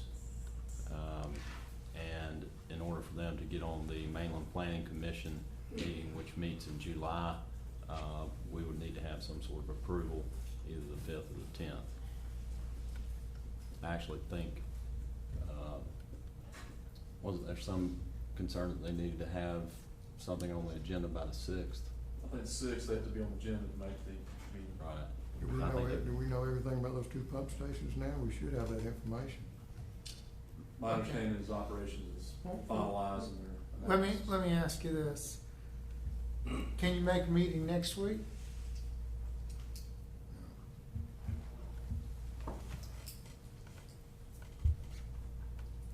I can be here the 10th. I can do the 10th, it's just, I don't, I'm available on the 5th as well. I mean, I kind of did what Commissioner Turnipseed was doing. Being that it fell on a Wednesday, it didn't want to take the whole week off. So, well, shoot, I might as well just, July 4th is on a Wednesday, might as well work Thursday and Friday. So therefore, I was planning to be here Thursday. I can't make it. Well, I will not be here. Yeah, I was the one that brought this up, and only because that we don't have to follow what the Board of Commissioners over there do, but usually our meetings, if they follow right there close to or either precede a holiday, Yes. because of our employees that may be traveling and want to be with family and all. And, we just cancel that meeting because we have a number of employees that if we meet, they come. We kind of expect, like fire chief, police chief, we expect some of the other people to be in our meetings. And so we're going to have quite a few folks probably going to be on the road, being with family over the 4th of July holidays. And I just thought it might be something that we'd want to do here. I'm going to be on the road. So, if you have the meeting, fine. It's up to you all. But I'm going to be traveling, so I won't be here. And but that's up to. My only comment is, I think when we set the agenda, the 1st of January or something, we need to look at that time. Because I contacted Ms. Meredith and talked to her about this before I made my travel plans. And so it's fine if y'all want to change it. I mean, that's fine, but I won't be here. You won't be on the 10th. Nor would I. And I'm not 100% sure I can. Tuesday afternoons are historically bad for me. I mean, in general, not necessarily the 10th, but 10th of Tuesday? it is. Yes, sir. Okay, So you were proposing to maybe do it July the 10th? that's what staff. I was did. just hadn't trying looked to, at it. I didn't want it to, I was trying not to squeeze it up so close to the following meeting on the 19th and put it on the 12th. A week between meetings, just, I don't know. So we were gonna try to go ahead and get it done by the 10th, and really, there's just this one item. I don't know if there's a way we could do a call meeting for, the folks that are here next week and maybe take care of this item. Well, Okay, I mean, the week. let's do something. It'd be the week after. Let's see if we're gonna get through the rate resolution, because that may drive a meeting. So, If that, Dan, stop the discussion now on cancellation. And let's finish the rate resolution and see where we are on that, because that may force an earlier meeting. While we're discussing the calendar, July 4th, 2019 is on a Thursday. What? July 4th, 2019 is on a Thursday. So that would be our first meeting. So The 19th, yeah. 2019, July 4th next year Oh. will be the first Thursday in July. Oh. So as for everyone's advanced planning, we may want to go ahead and take care of that. Oh. Just my luck, I probably won't be serving on here anymore. So Okay. what you got for us? Commissioners, I went back and looked at the specifically at the 1 and the 2-inch residential meters and came back in. The price for the 1-inch residential meter last year of $1,360. When I went back to the source documents, the total cost for that was actually $2,360. It appears that that was misprinted in the rate resolution last year. So last year, we only charged them, That's we what charged them appeared on the $1,000 surface. less than we should have. I didn't get completely back into it. That looks like that was a misprint last year. It was 2,360? Yes. Which makes the increase this year about $50, $60. What was it for a 2-inch? The 2-inch was, that came to, the actual price came to $3,013, and I think we rounded that to, that was rounded to 320 or 1320, 3,020, 3,010. That was rounded down by $3. That was correct for that. Yes. So the only meter we're going up a lot is on So the 2-inch meter. the price for the material, for the labor and the equipment to put those in was constant from last year to this year. The price difference is the cost of the materials.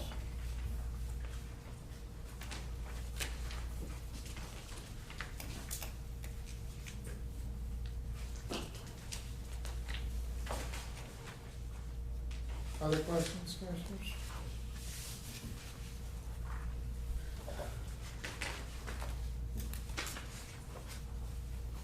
Did anybody, anything change on page 2?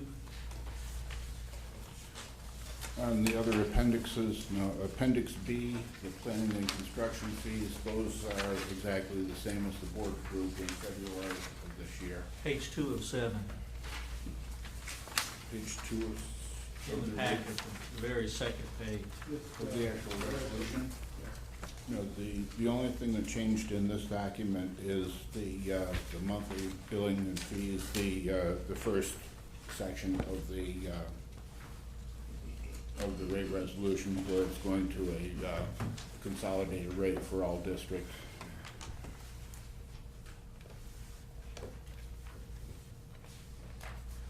Well, I'm ready to make a motion, but one thing I'd like to say is, next year, we need to look at the industrial users and the BOD per pound and the TSS per pound. We need to look at our cost on those. I'm not sure if we did that this time. We did not do that this time in advance. When we called for that, we've started that process now. Okay, you want to- I move that JWSC adopt the attached rate resolution for the fiscal year ending June 30th, 2019. second. Any further discussion?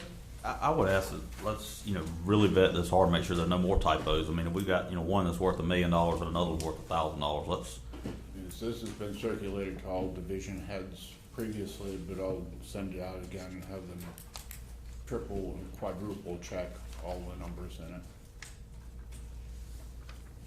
Okay. Any other? All those in favor of the motion, please raise your right hand. Rate resolution is passed. Thank you. Okay. Chairman, we also need to go back to item 5 and move to table that as well. Oh. Okay, I make a motion that we table item 5. second. All right. Second. All those in favor, please raise your right hand. We haven't been doing that. I guess we should be doing that. Typically, y'all take votes on things that are under approval. Is that the proper motion to table it, or is it to defer it? I'm not sure I know the I don't know, difference. is there any difference? Not that I know of. I think there's a chicken. Okay, I have a motion now to change the wording from table to defer. I'll No, I'm not making a motion. No, because I mean. We all know we're gonna take it up again. Exactly. Tabling tells me you done with it. I mean, you ain't gonna consider it anymore. I have to pull out Robert's rules of order. Would you get that? So, know it next time? We'll look it up. All right, we're back to the thing that we were talking about, which is the, commission meeting for 5 July. I understand you're not gonna be here. On the 10th. I will not be on the 10th, I'll be on the 5th. You'll be here on the 5th. Yeah. I'll be here on the 5th. I'll be traveling on the 5th. It's 2.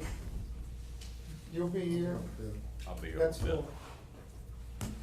We don't know. That's not a quorum. I don't know what Cliff's gonna do. That runs us into problems. You need 4?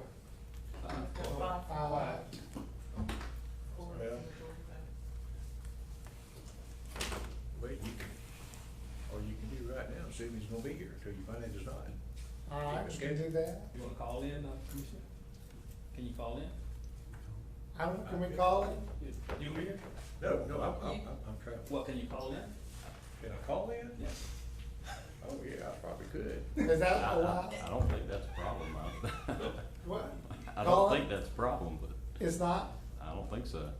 Doesn't it I have to will- be in the case of, being in the hospital or some extenuating circumstances, not I would just have being to go out of back and town look at or our- not just. We have a hard time because raising of- hands on the phone. I see his hand. Yeah, no, it can't be He can just Skype. because. All right. All right. Yeah, As per legislation, you cannot. Good. That's good, thank you. Okay. And as per our legislation, you do not have to, you do not have to have 2 commission meetings every month. As per our legislation, it simply states that we schedule them typically on the 1st and 3rd Thursdays, but there is no specified No, amount. I understand that. That's why I said, can we meet next week? And can you turn stuff around that fast? And I don't, Kurt, the information we're waiting on for, Bergen Woods, you guys can get it turned around and get it back to us, for next week, say Thursday. Yeah, we were just finalizing estimated costs of what that station needs. That's all. okay, so, They're instructed to have you here by Friday. Oh, yeah, anytime next week. Said he would be here to be. So we had already scheduled. can you be here? We could do a call meeting for this item and then.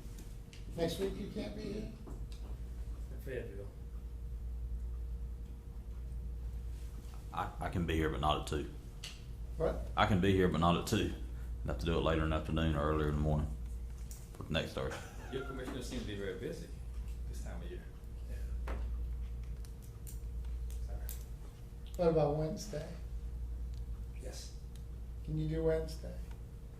Can anybody else do Wednesday? Next week? Yes. No. Hey, Commissioner, this is Jamie. Hang on just a Yeah, see if you can do it for Bill. All right. That makes it work. Yeah, See how many can make 10? What? 10. So what do we need to ask Commissioner? can you be here on the 5th? Okay, first question is, for the meeting that's scheduled for July 5th, will you be here for that meeting? Okay, you will be able to be present for the 5th, and from then on. Okay, very good, hold on 1 minute, please. Yes. go All ahead. right, we'll leave the meeting, we'll go with the 5th. We don't need to take any action. We can table this. Okay, we're going to, for the 5th on that day, that will get us a quorum. Okay, great, thank you so All much. right. So do I have a motion to table item 8?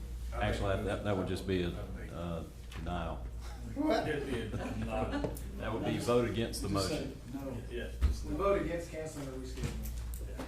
Okay, do I have a motion to deny item 8? We'll meet on the 5th. Motion to deny. Second. All right, all in favor, please raise your right hand. All right, so we're moving 5 July, and we'll wish Mike well on his trip. All right. Okay, it is 4 o'clock. We need to probably be out of here Can you stay till 5?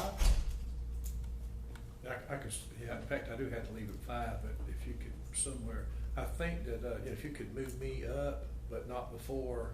Well, we wanna do Mr. Get McGinney Mr. first. McGinney, let him come in. Yeah. He's been waiting here a while, and, if I could go after him, that'd probably work. Okay. And let's, Mr. McGinney?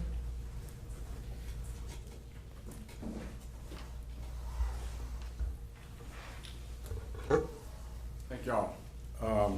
I think you have in your package, presentation on, gap insurance, FEMA gap insurance is the way it's titled. This is something we presented to the, leadership of the JWSC several weeks ago. It's a relatively new concept in providing catastrophe insurance that's completely different from historical methods of insurance coverage.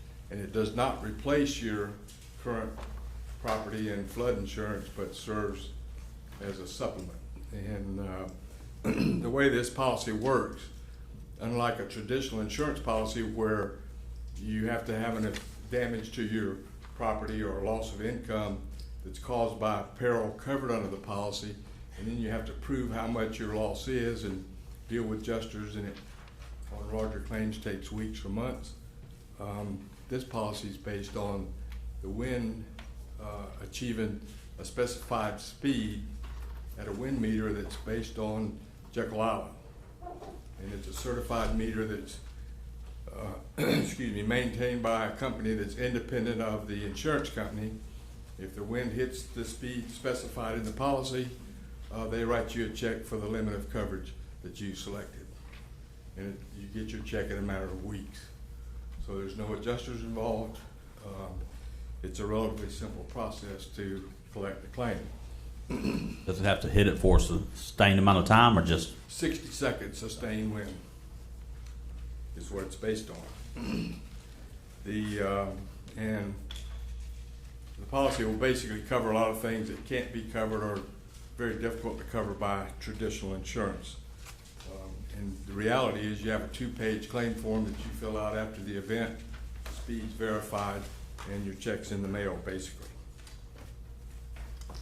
The policy has a nominal $500 deductible in addition to the wind speed requirement.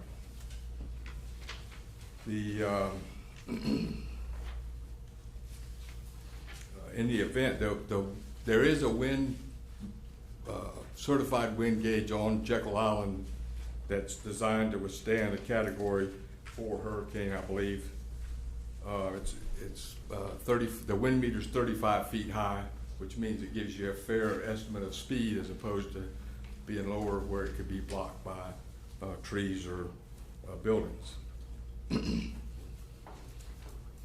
there's a picture of a sample wind meter in the proposal.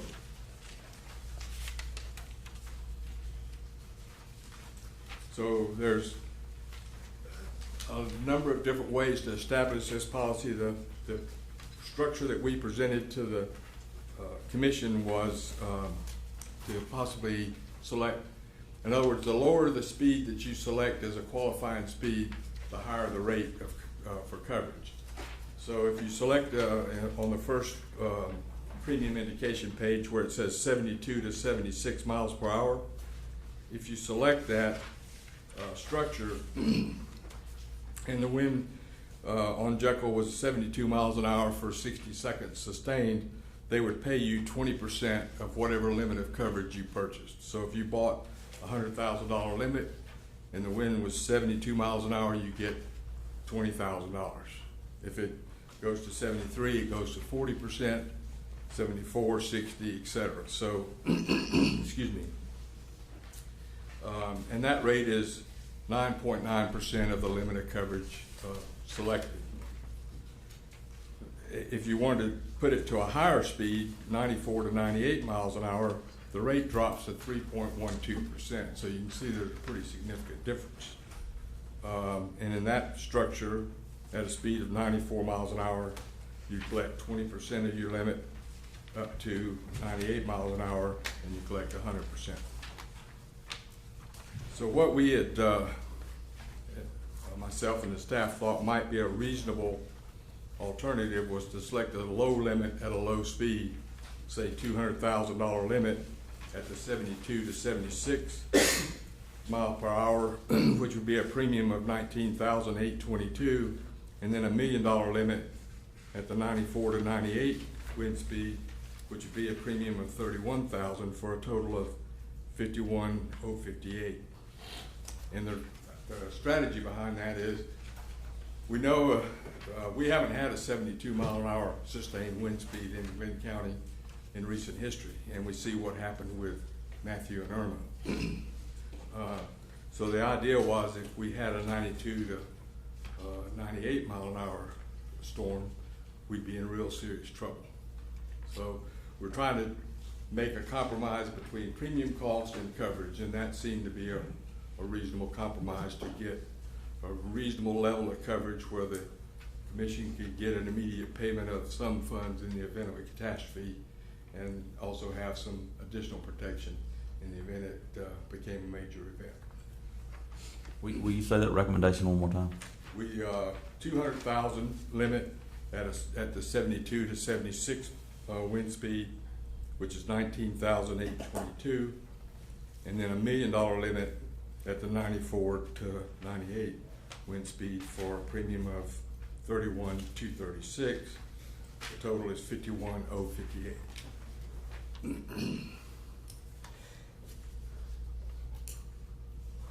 So just to make sure I'm understanding this right, if it hit 72 miles an hour exactly, Right. we would get 20% of $200,000. That's correct. So 40 grand. Right. And for that, we're gonna pay $20,000 for the chance of getting 40 if it hits 72. Yes, The only way we would get the full 200 if it hits 76. that's correct. And then if it hit 98, we'd get the full policy for both, so we'd get 1.2. That's correct.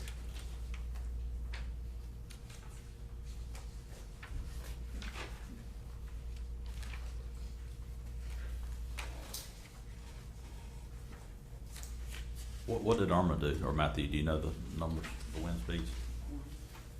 The wind meters at McKinnon Airport, I believe, and Brunswick both choked out before wind speeds got maximum, but it was in the high 60s, I think, gusts when they lost the wind meters. Sustained winds in the 40 Todd? Sustained wind, I think, on Jekyll was 40 mile around per hour 60. Sustained winds? Because they did shut down the causeway, the bridge rather. I don't know, but this isn't regarding our wind speed. This presentation is not to actually go with this insurance. This is to present to you that this cover, that Mr. McGinty made us available, or aware that this coverage is available.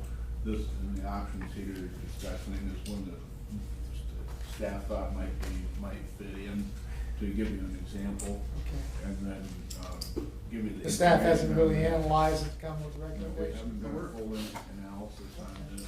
This was an example we put together in a couple hours meeting with Mr. McKinney over the last month or so. Is wind the problem that we have? Mainly it's water, isn't it? Pardon me? During a storm, it's mainly water we have. Well, on our the facility. advantage of this type of policy is it doesn't, as long as the wind hits the speed, it doesn't matter whether you have a flood or wind damage, they write a check based on the wind speed and the limited coverage. So if we have a 92 mile an hour wind, most of Glynn County, or 98 mile an hour wind, good part of Glynn County is gonna be under a lot of water. And the consequence of the wind, during Matthew, for instance, knocked down SCADA telemetry equipment, and then the trees coming down brought down power. So the loss of power, which we had no control over, that would be covered in that case, so it would help offset the costs that we had during Matthew and Irma. I know we're not here to vote about it today, but I mean, just to kind of talk about it and understand it better. But it just seems to me that, you know, you're paying a 10% rate, then I mean, you're betting that one in every 10 years you're gonna get it at least. And that just seems aggressive to me. I almost was thinking that we'd be better off taking that $20,000 premium, putting it in a bank account to the side. After 10 years, we've bought the full value of the policy. After 15, we're really ahead. And I don't know if we know when the last time that we got a 72 mile-an-hour wind is. But and even assuming that's based off the worst-case scenario of a 76. If it only hits 72, our payback's basically every 2 years. It's got to happen every 2 years for us to get the value out of the policy. So, conversely, I could see, the very high, where, we're betting that one every 30 years, Right. or 33 years that it would happen. To me, that makes more sense. But even that's at 98, which is almost Miami-Dade speeds. I mean, that's chances of us getting 98 mile-an-hour winds here, we're in trouble. Yeah, I was thinking that the Irma, did we have winds over 70 mile an hour here?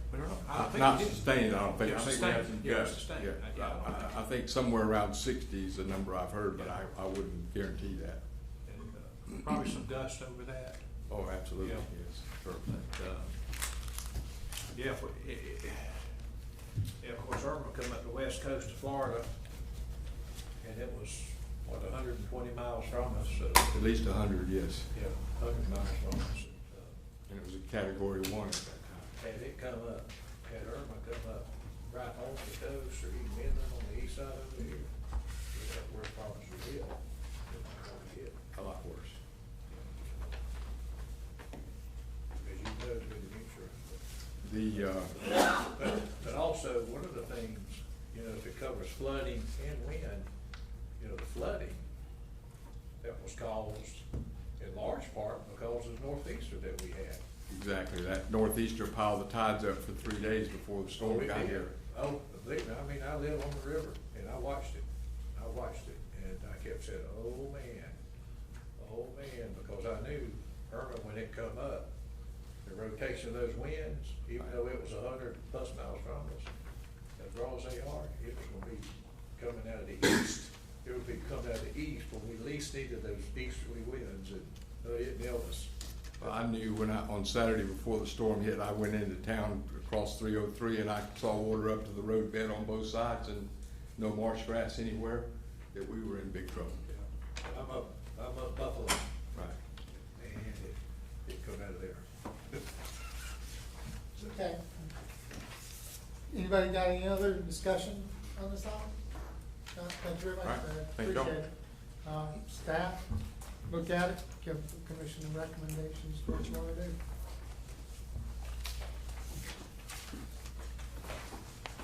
All right, we're gonna move and talk about item 5, which is the Executive Director's Annual Performance. That should have a couple of documents in your,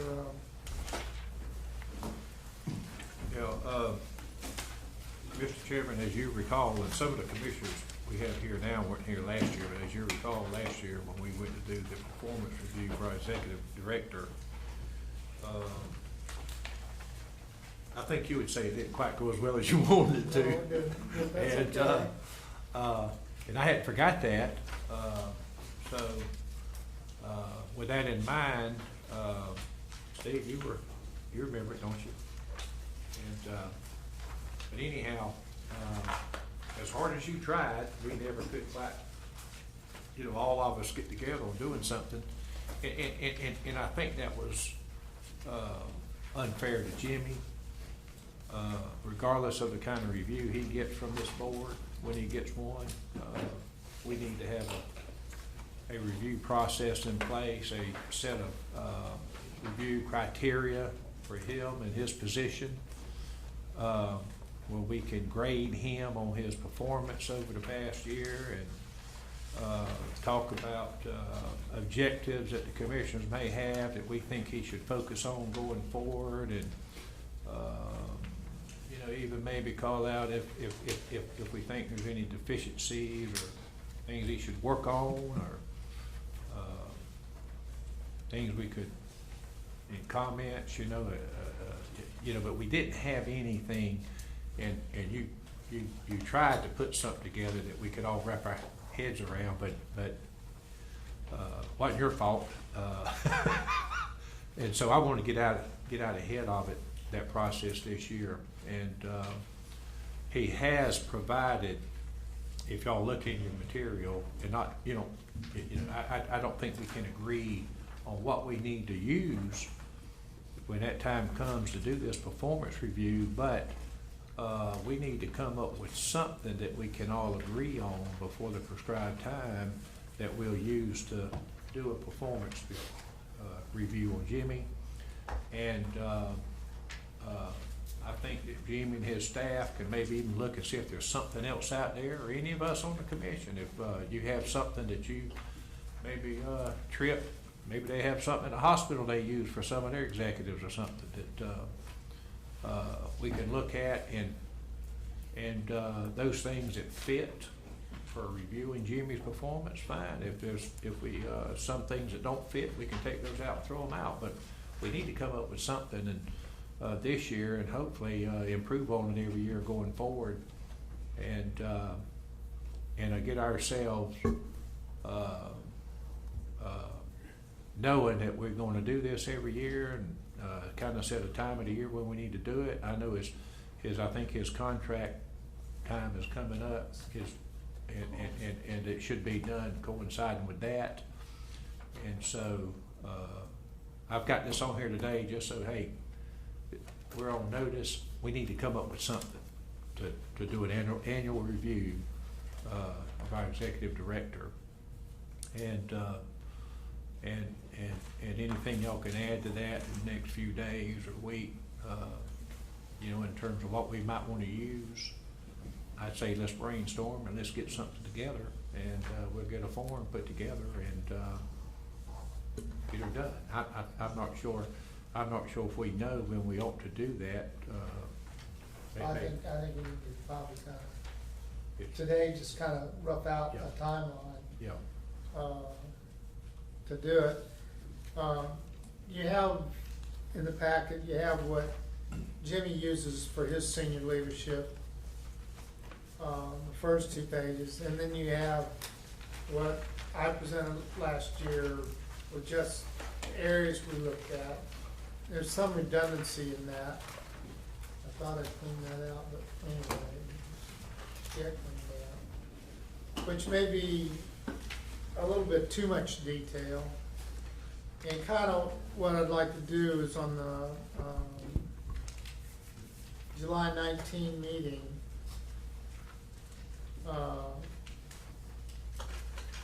have a form, if any of the commissioners have something that they think is a good format that we, to consider, that we discuss the merits of it. But that at the 19th of July meeting, we would finalize the format of what we will do the evaluation on, whether it be just the performance appraisal for exempt employees, which is pretty, I might want to expand on the paragraphs so that you could say more information, but it looks like a good form to me. Or we want to take this and the one we used last year and throw out some of the objectives, and then give that to Jimmy on as the format that he would use, and then ask him to start off with a brag sheet. The first thing he ought to do is take the form that we're going to evaluate him on, and he either fills it out how he feels he's doing, and with he sees his major accomplishments, or just get from him what he sees his major accomplishments to be, and where he thinks we are as the organization. And then take that, he would give that to us on 1 August, and probably by the second meeting in September, we would agree to a performance evaluation that we would give him in executive session and discuss with him. And so that's kind of a rough timeline for everything to get it done by the second meeting in September. Yeah. It almost seems like it would need to be done before contract renewal, wouldn't it? I mean, if that's, When's isn't that what contract? sets the rates for the next It's contract? anniversary, August 15th. August 15th? Yeah, well, you'd have to, Well, I mean, the only thing that plays in is if you're gonna choose not to renew his contract. Well, don't we raise the contract or lower it every year based We off? can lower it. I mean, you can't really lower it, well, you can lower it, but we would go into contract negotiation. Well, let me ask this, cause I don't remember last year, but, what do we do about pay raise? Considering the pay raise. That's what I'm saying, with the pay raise, We we would think do about. that in September, we would amend his contract, correct? I'm not sure what the contract that is. What does that mean? I'm not sure when the renewal date is. Well, what we I can don't do, realize this was coming up today. what we can do, if we do the performance review after his contract anniversary, and what I'd like to do, cause we do it on the county side with our county manager, you know, we tie that review in with the question of a pay raise. You know, are we gonna do a pay raise, and if so, how much? And we have a way, and I could do that, but, it has slipped up on us sometimes. We've done it after the contract, and what we done is made it retroactive. So, you know, Yeah, any pay raise we awarded him, it was made retroactive to the contract date. So, I think that's what we've done before. yeah, so, If his contract renewal date is August the 15th, I think he deserves a review before then. Because the renewal is bi-directional. I mean, he gets to choose whether or not he wants to renew. he may not wanna hang around, see if he gets a pay raise, huh? Well, it depends on what his review looks like. Yeah, well, what we need to do is get something, I'd say by the 19th, July, Okay, that we can look at to do an evaluation of this performance. And- okay, if we're gonna move it up that fast, That, or we could extend the existing contract for a 3-month period to give us time. Let me suggest, Just I mean, blanket. if we can find something, we can email this with everybody to look at, but if we can find something, and we do it so easily over there. What we have put together, we actually found something online a few years ago. We found something online, we doctored it up for the county manager, it fits great. And we do it through the Survey Monkey.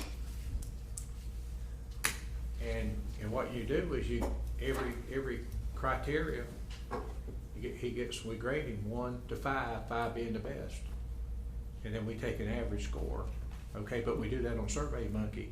When we go into the executive session to do, all of us sit down, you know, we have all that scoring from each commissioner. And you'll come up and, you know, you probably won't say at the end of the day, you know, if he's done a pretty good job, but at the end of the day, you know, he's done a 4-point-something average.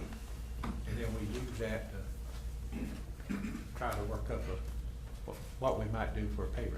Why don't we just take these two Yeah, forms we but all got that- here Huh? and mark them up and send it back to Janice and let him. Or you can do that, you know. Yeah. Based on what we. can what we you mark get up. the one off the Survey Monkey and send it to us? If I can. Or have somebody I can send? send out blanks of those two. I've got the digital versions I could email to you all. The only issue I have with these is I feel like at the executive director's level, it should be more about leadership attributes and about how you hold other people accountable versus how you manage tasks. I mean, there's a lot of stuff in here that's directly task related, and at that level, he's probably not managing the direct task, but he's holding other people accountable. So I think it's more about your leadership attributes and all at the executive director's level. Well, what I'm saying here is what if we can come up with and get out to everybody just to look at as a proposed set of criteria.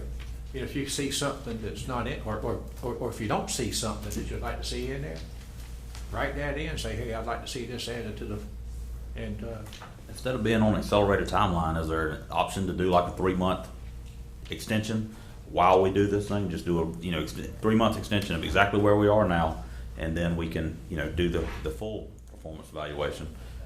Sorry. Well, even if it's a 3-month contract, I believe there's an automatic renewal in there if it's not voted on. But Yeah. I'll have to look at the language. I think it is automatic.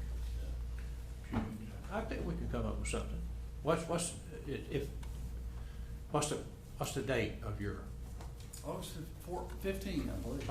well, we got meetings in July, Yeah, in August, and we got one meeting the first meeting in August. We should have it together. We should have something together that we can. The alternate renewal probably triggered by Yeah, then. we can do it. Two-page version that's in there, the attributes of things, you can change all that. That's a form that can be easily modified. what, this is the one that you provided? Mm-hmm. Yeah.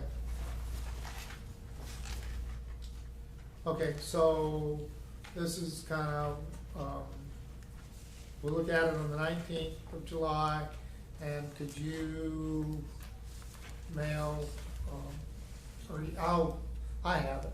I'll email you all a copy of the current contract, so that you have that you can look at. And You know what, one of the problems with, I remember now, last year when you sent this thing out, I know I couldn't edit it. yeah, that's kind of Yeah. another issue. Yeah, huh? If it's PDF form, you can't. Yeah, and I couldn't write up all the bad things about Jimmy on it. Yes. Well, I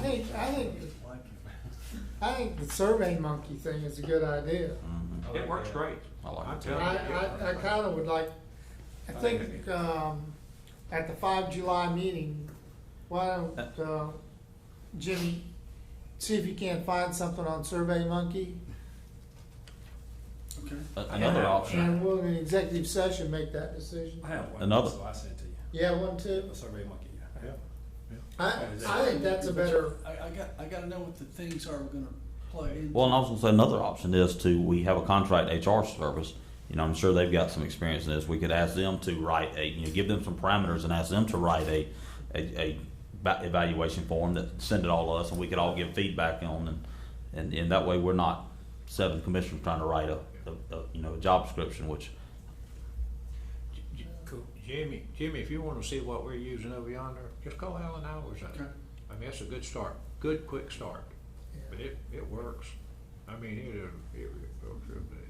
well, I think that any form that we come up with that's not in like Survey Monkey is gonna be difficult to add. We could add whatever we come up with to Survey Monkey. I think we develop it outside of Survey Monkey and give them to implement, but instead of us trying to write it, all of a sudden we get our HR firm to write it for us and allow us to get feedback, then it takes the workload out of 7 people who were, just a minute ago, we're having a hard time finding a time we could all meet because our schedules are so conflicting. Good point. We're gonna get back on the agenda, we're gonna talk about wastewater treatment plant flows.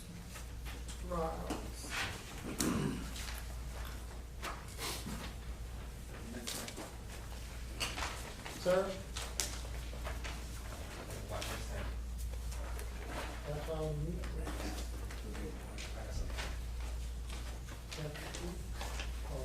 Good, let's take the second.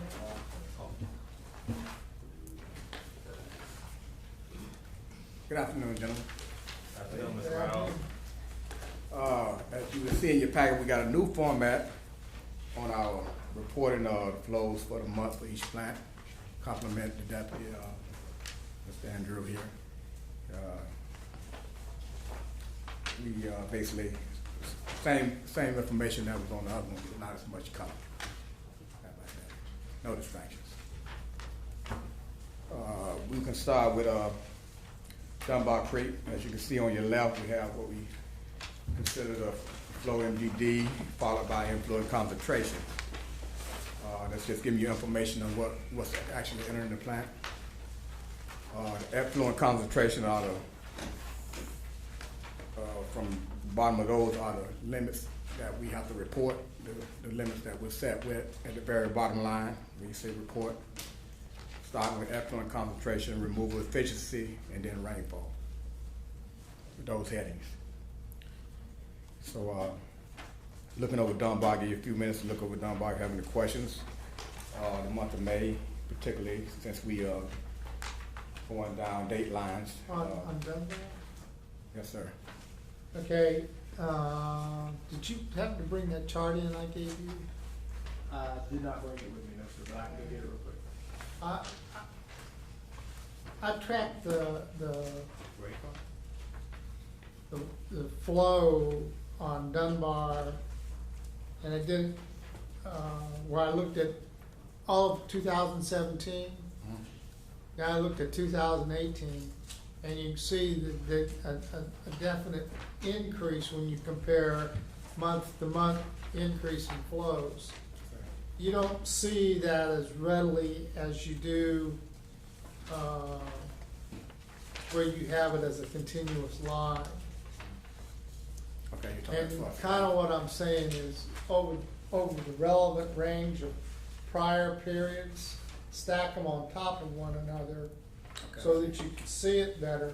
Because if you start to look at 18 over 17, we have an increase of about average 200,000 gallons average per day. That's about what it was, if you look at it. It looked like rainfall went up too, though. Well, I'm not saying there's not rainfall, it's just, you know, I don't remember the weather conditions. It gets into, we need to look at these flows and see what the impact, especially on St. Simon's Island, of the taps. And we need to look at that also in North Mainland and other areas of it. I don't think we need to worry about it on South Mainland right now, but just kind of a different look at it instead of just totally linear to where you're comparing periods to see if you have growth and flow. Yeah. But this is really good. Pretty much looking at a bar graph instead. Say again? A bar graph. Not necessarily a bar graph, You want but stacked line graph. stacked line graph. Oh, I see what you're saying. Stack. Take care of it. He'll show you I'll what show I, you. Yeah, he's and I'll mail it to you. yeah, he's my guy. But like I said, basically all three plants were set up this way. Academy Creek, Southport as well, and we'll definitely entertain that graph on each one so you get a better idea. Inflow or either rain events.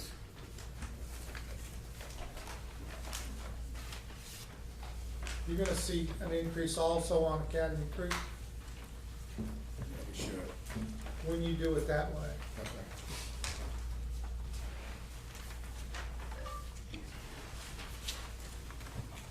Well, I don't want to take up too much of your time. I know you've been here all day.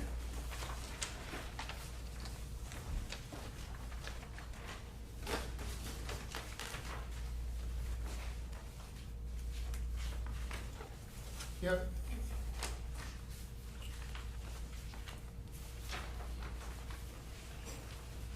Okay. Does anybody else have any comments or questions? If we started looking at the solids cost and how much solids we're removing at Dunbar versus Academy Creek, and all the usage and everything. We haven't broken it down. We plan on breaking it down this year as far as the different plant goes and our performance, dollar-wise, dollar value. I know we got significant cost for solids handling at Dunbar during this fiscal year here. Not the same as Academy Creek, a little more. We're looking at, trying to dry more at Academy Creek. Like last month specifically, I told them no wet is possible, none. And we was able to send all dry except for one wet load, one wet load that did get sent out. And of course, I know that was a big savings, and to get the material out to the landfill as much as we did. But with the problem with the dryer breaking down here and there, things happening, then it put us at a situation where we have to run wet because that affects the process overall, because I have to waste and everything backs up, causing a problem. Me not having waste enough based on the hours that we run, trying to slow down on the overtime, all that taken into consideration that, affects the process.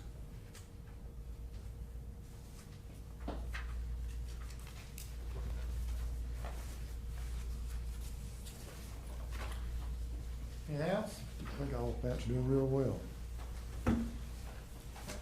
Thank you very much. Yes, sir. Appreciate it.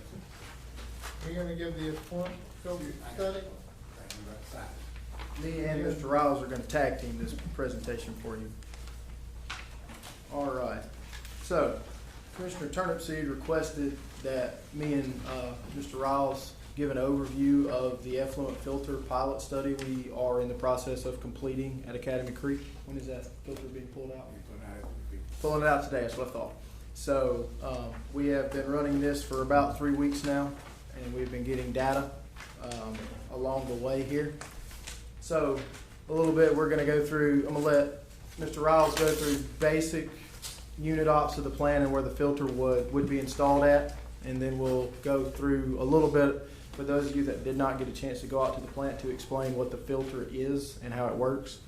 We'll look at some of the data we've gotten back, and well as some of the data that's yet to come as far as what we can expect, and then me and Mr. Riles will give our perspectives of the trial and the filter application at Academy Creek, and then we'll follow it up with any questions y'all might have. Okay, as you can see on your left there, the screen here works, it flows. Wet flow going one way, the solids going the other way. As far as screening and grit removal, that goes straight to the landfill. But as the flow goes through the aeration bases, also we have some return coming from what goes to aeration base to clarify, have some return come from the clarify back to the aeration base, which is called return activated sludge, FDM ratio at that time. Then we have pretty much the way Andrew set it up, and he did it perfectly. We have two separate plants, so to speak, where we have 3 plants, but 2 of them can be ran concurrently, and the other one is ran separate, and then the water meets together at the end. But if you take a look at where you got effluent filtration at, that would be where he had originally posted this filter for filtration. I don't disagree, but I also had the idea of posting it before disinfection, so that it can have a contact chamber. It can look presentable without having any kind of, backflow of debris that may surface there. So it can go either way. Yeah, the filters could be put before or after disinfection. Yeah, so it can go either way. But it did perform outstandingly. It removed a number of solids. Also BOD, which was, I don't think we tried to BOD today. Okay. Not significant. 5 days behind them. Right. Yeah, 5 days behind. But overall, You say it can go either before or after, but does the chlorine used for disinfectant, does it have any effect on the filtration membrane? They have a chlorine-resistant fabric that they use for the cloth media. The one advantage to putting it before filtration is the amount of solids would theoretically lower the amount of chlorine you need to use to disinfect. However, with that being said, chlorine is fairly cheap, so there won't be a huge savings by putting it before, but it would decrease your chlorine need. I apologize. Yes, and as we move on to digestion from the main plant area, digestion to belt filter press to solids to landfill, and also we have some filtration come from about the filter press as well that goes back to the head of the plant. Right. So in that design, it was would be a perfect addition to plant process, and it would, if we plan on upgrading at the end, it would be a good start, so we can. If we have any upsets during the time we are upgrading toward the front of the plant, then we'll be protected. It's a fail-safe system. Is it only filtering a portion of what's? During the trial procedure, it was only filtering a portion. Okay. It can be set up in a permanent installation to filter all of it, but each filter setup would have a bypass line in the event of a failure. And that's what the arrow, I guess, between disinfection and that one. All right. So, I know multiple commissioners were able to make it out to take a look at the filter that was out there. The filter that was proposed that was tried was from Aqua Aerobics. They are a firm out of Rockford, Illinois. They brought a pilot unit down. This is a SketchUp from them about the filter. We have these similar filters at Dunbar Creek. There is one major difference. If you look On the upper right-hand corner, there is a floatable weir added to this feature. That is why it is called the Aqua Prime, because this was originally intended to be used as primary clarification instead of effluent filtering. Due to the need for removal of floating solids and foam, they thought it would be a good application on our effluent filtering. The filters at Dunbar do not have that. Basically, the water comes in through an influent weir and then falls over the rotating disc. The filter unit we had 2 discs. Talking with the aqua aerobics and people, they were said that in a permanent installation we'd have 2 sets of filters, each with 16 discs that rotate. The disc rotates slowly. The water will then fall across the disc. The cloth will catch solids and water will seep through the solids. This is probably not technical, but the cloth media they showed looks an awful lot like very fine fibered shag carpet, to kind of give you an indication of what we're looking at. It's usually set up on timers. The unit we used was pumping every 16 or 18 minutes to backwash as it rotates. There is a shoe on the filter that collects, kind of vacuums the filter off and removes those solids. The water then goes out of that center line tube and goes out to the effluent. The filter backwash we pump back to the head of the plant. Large particles would fall into the bottom of the trough because they will settle faster than they will collect on the actual filter media. And then they have a pump that will also remove those as well. The unit that they're proposing would provide a 20 or 25 horsepower backwash pump on each of the setups. And as it backwashes, like a traditional sand filter, as it backwashes, the level in the tank will raise. So that in this setup, due to the need to remove floatables, they have provided an elevated tank height so that you don't push the floatable solids out. So this is more of a side profile here that shows you what we're talking about. And then here is it from an end view to show you the difference of what we're talking about. So again, those wheels just rotate very slowly and filter out solids on either side. The water then filters through, collects in that metal chamber in the center, and then goes out. You can see the bottom of the tank has weirs in it to allow the collection and easy removal of the solids.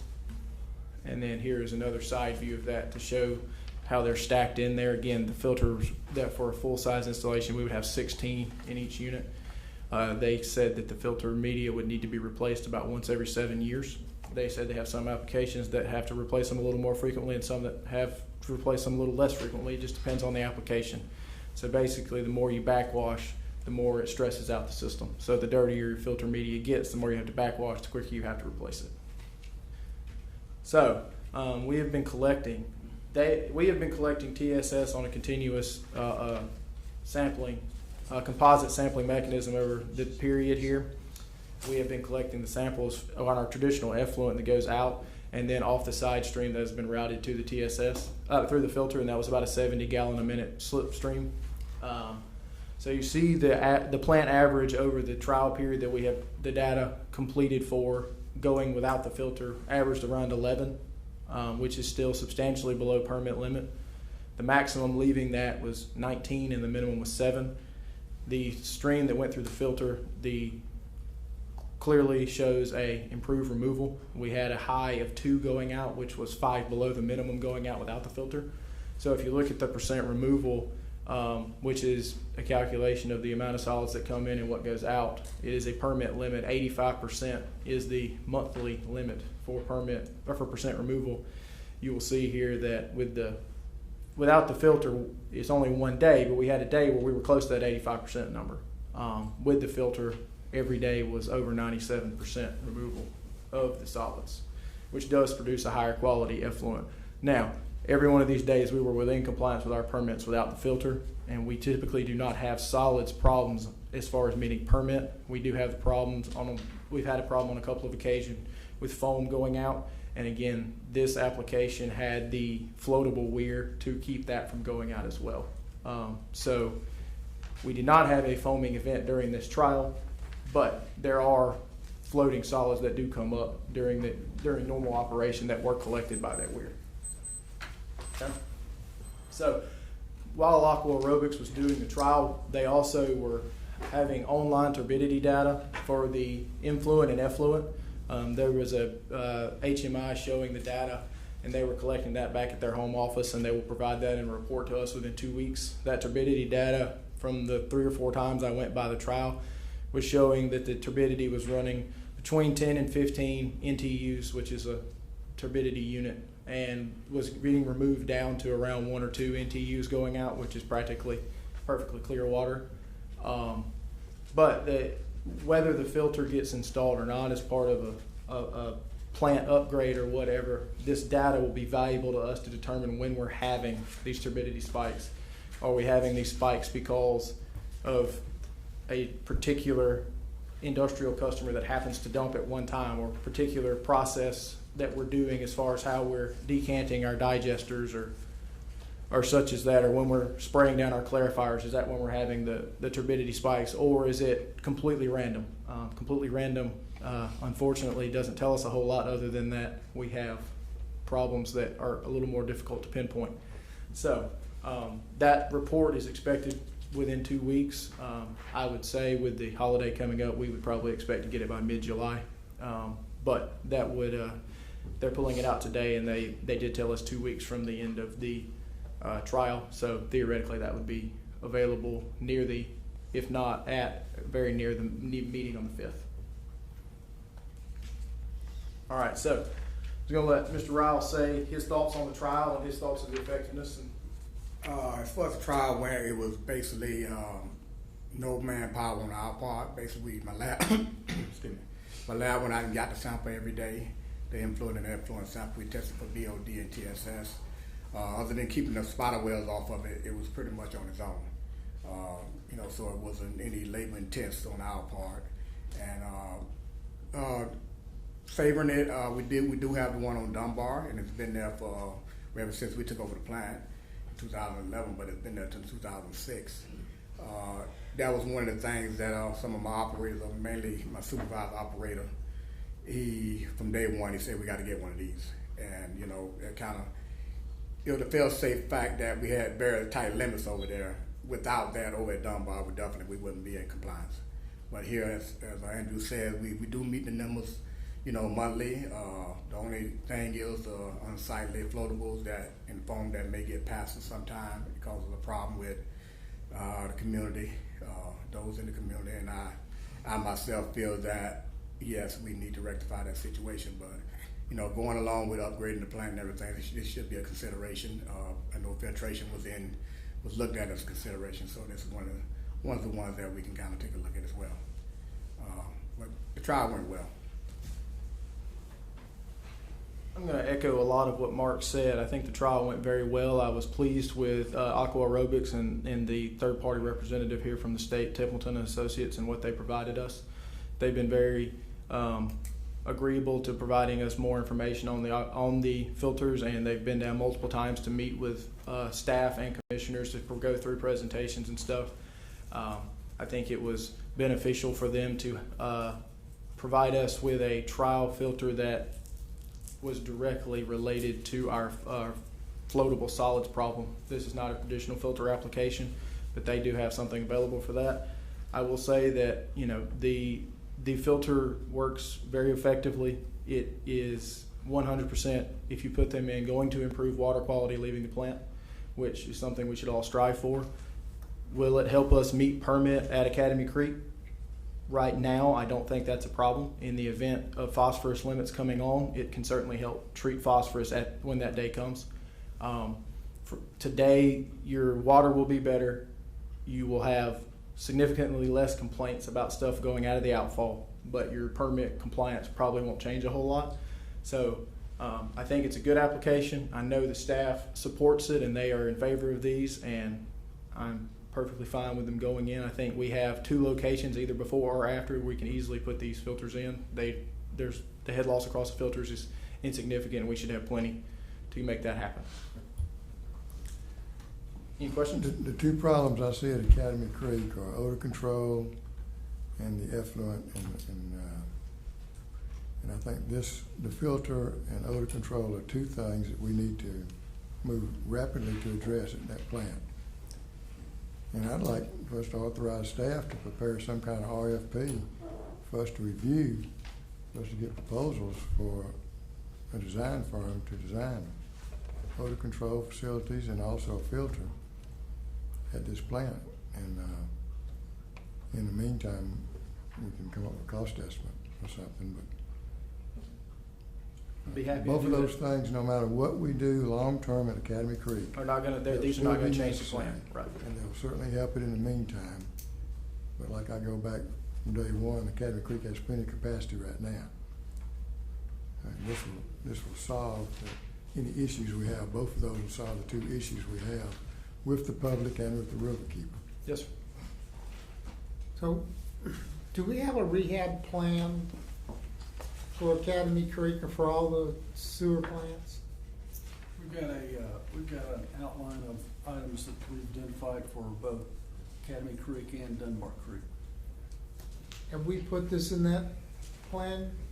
Filters are a part of the original rehab plan that we have determined. And this would be in there? Yes, sir. Okay. Along with the RFP and that, I'd like to see a fleshed out rehab plan that we go through and where everything that you rank the priority of what needs to be done first. So, for both plans. Yeah, I don't think we have any issues. It's out. No, I wasn't, I was talking about Dunbar and Academy Creek. Yeah, but I don't want them mixed together. I want to have Yeah, separate. separate, but I want to see what the plan is as we go forward in 2019, that we start to work on it, because I don't know where to evaluate this as opposed to other needs that are required for Academy Creek. I don't dispute the need, I just don't know where it is on the priority list. And I think that's something that staff needs to kind of work through. And, you know, it's not gonna necessarily approve the operations of the plant, but it's just gonna be a fail-safe, so the plant operations don't function like they're supposed to. We're not out having to answer EPD. When you say it will not improve the operations of the plant, everything up to that will not be changed by this, but it will improve the water quality leaving the plant. Okay, I don't have a problem with what we're doing, I just wanna have a roadmap of where you all think we need to go and how we're gonna get there. Happy to provide. When do we expect phosphorus issues? We met with EPD a few months ago. At this time, we were led to believe by EPD that the earliest we would get phosphorus limits was 2028. There is a potential for 2023. We just got our permit renewed, so it's a 5-year cycle. But they did not indicate that 2023 was going to be when we would get the phosphorus, that we would get that in 2028, which would be the following permit cycle.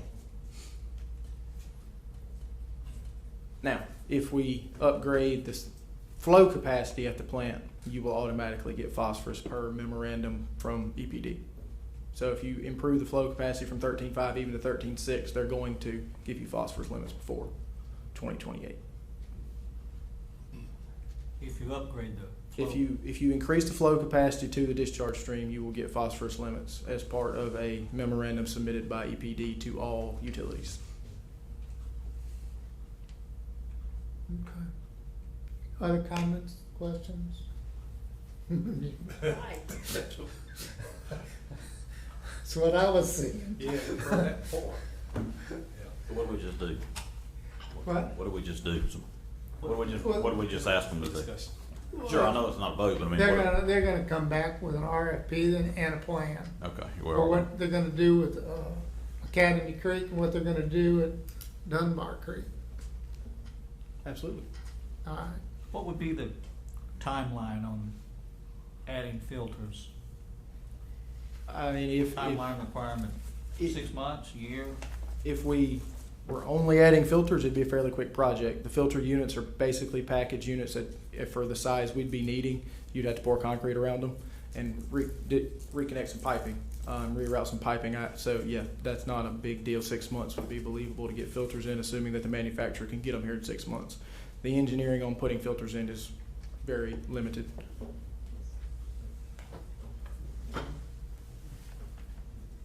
I have found on a lot of these things, most of the holdups are the fact that the manufacturer can't produce them as fast as you want them, because they don't exactly have these sitting on the shelf. Can you say? Okay, thank you. I get it. I mean, somebody else, right? Okay, customer service update. Mr. Chairman, my presentation is neither time-sensitive nor critical. For the sake of your time, if you'd like to defer this until the next meeting, I'm open to that. All right.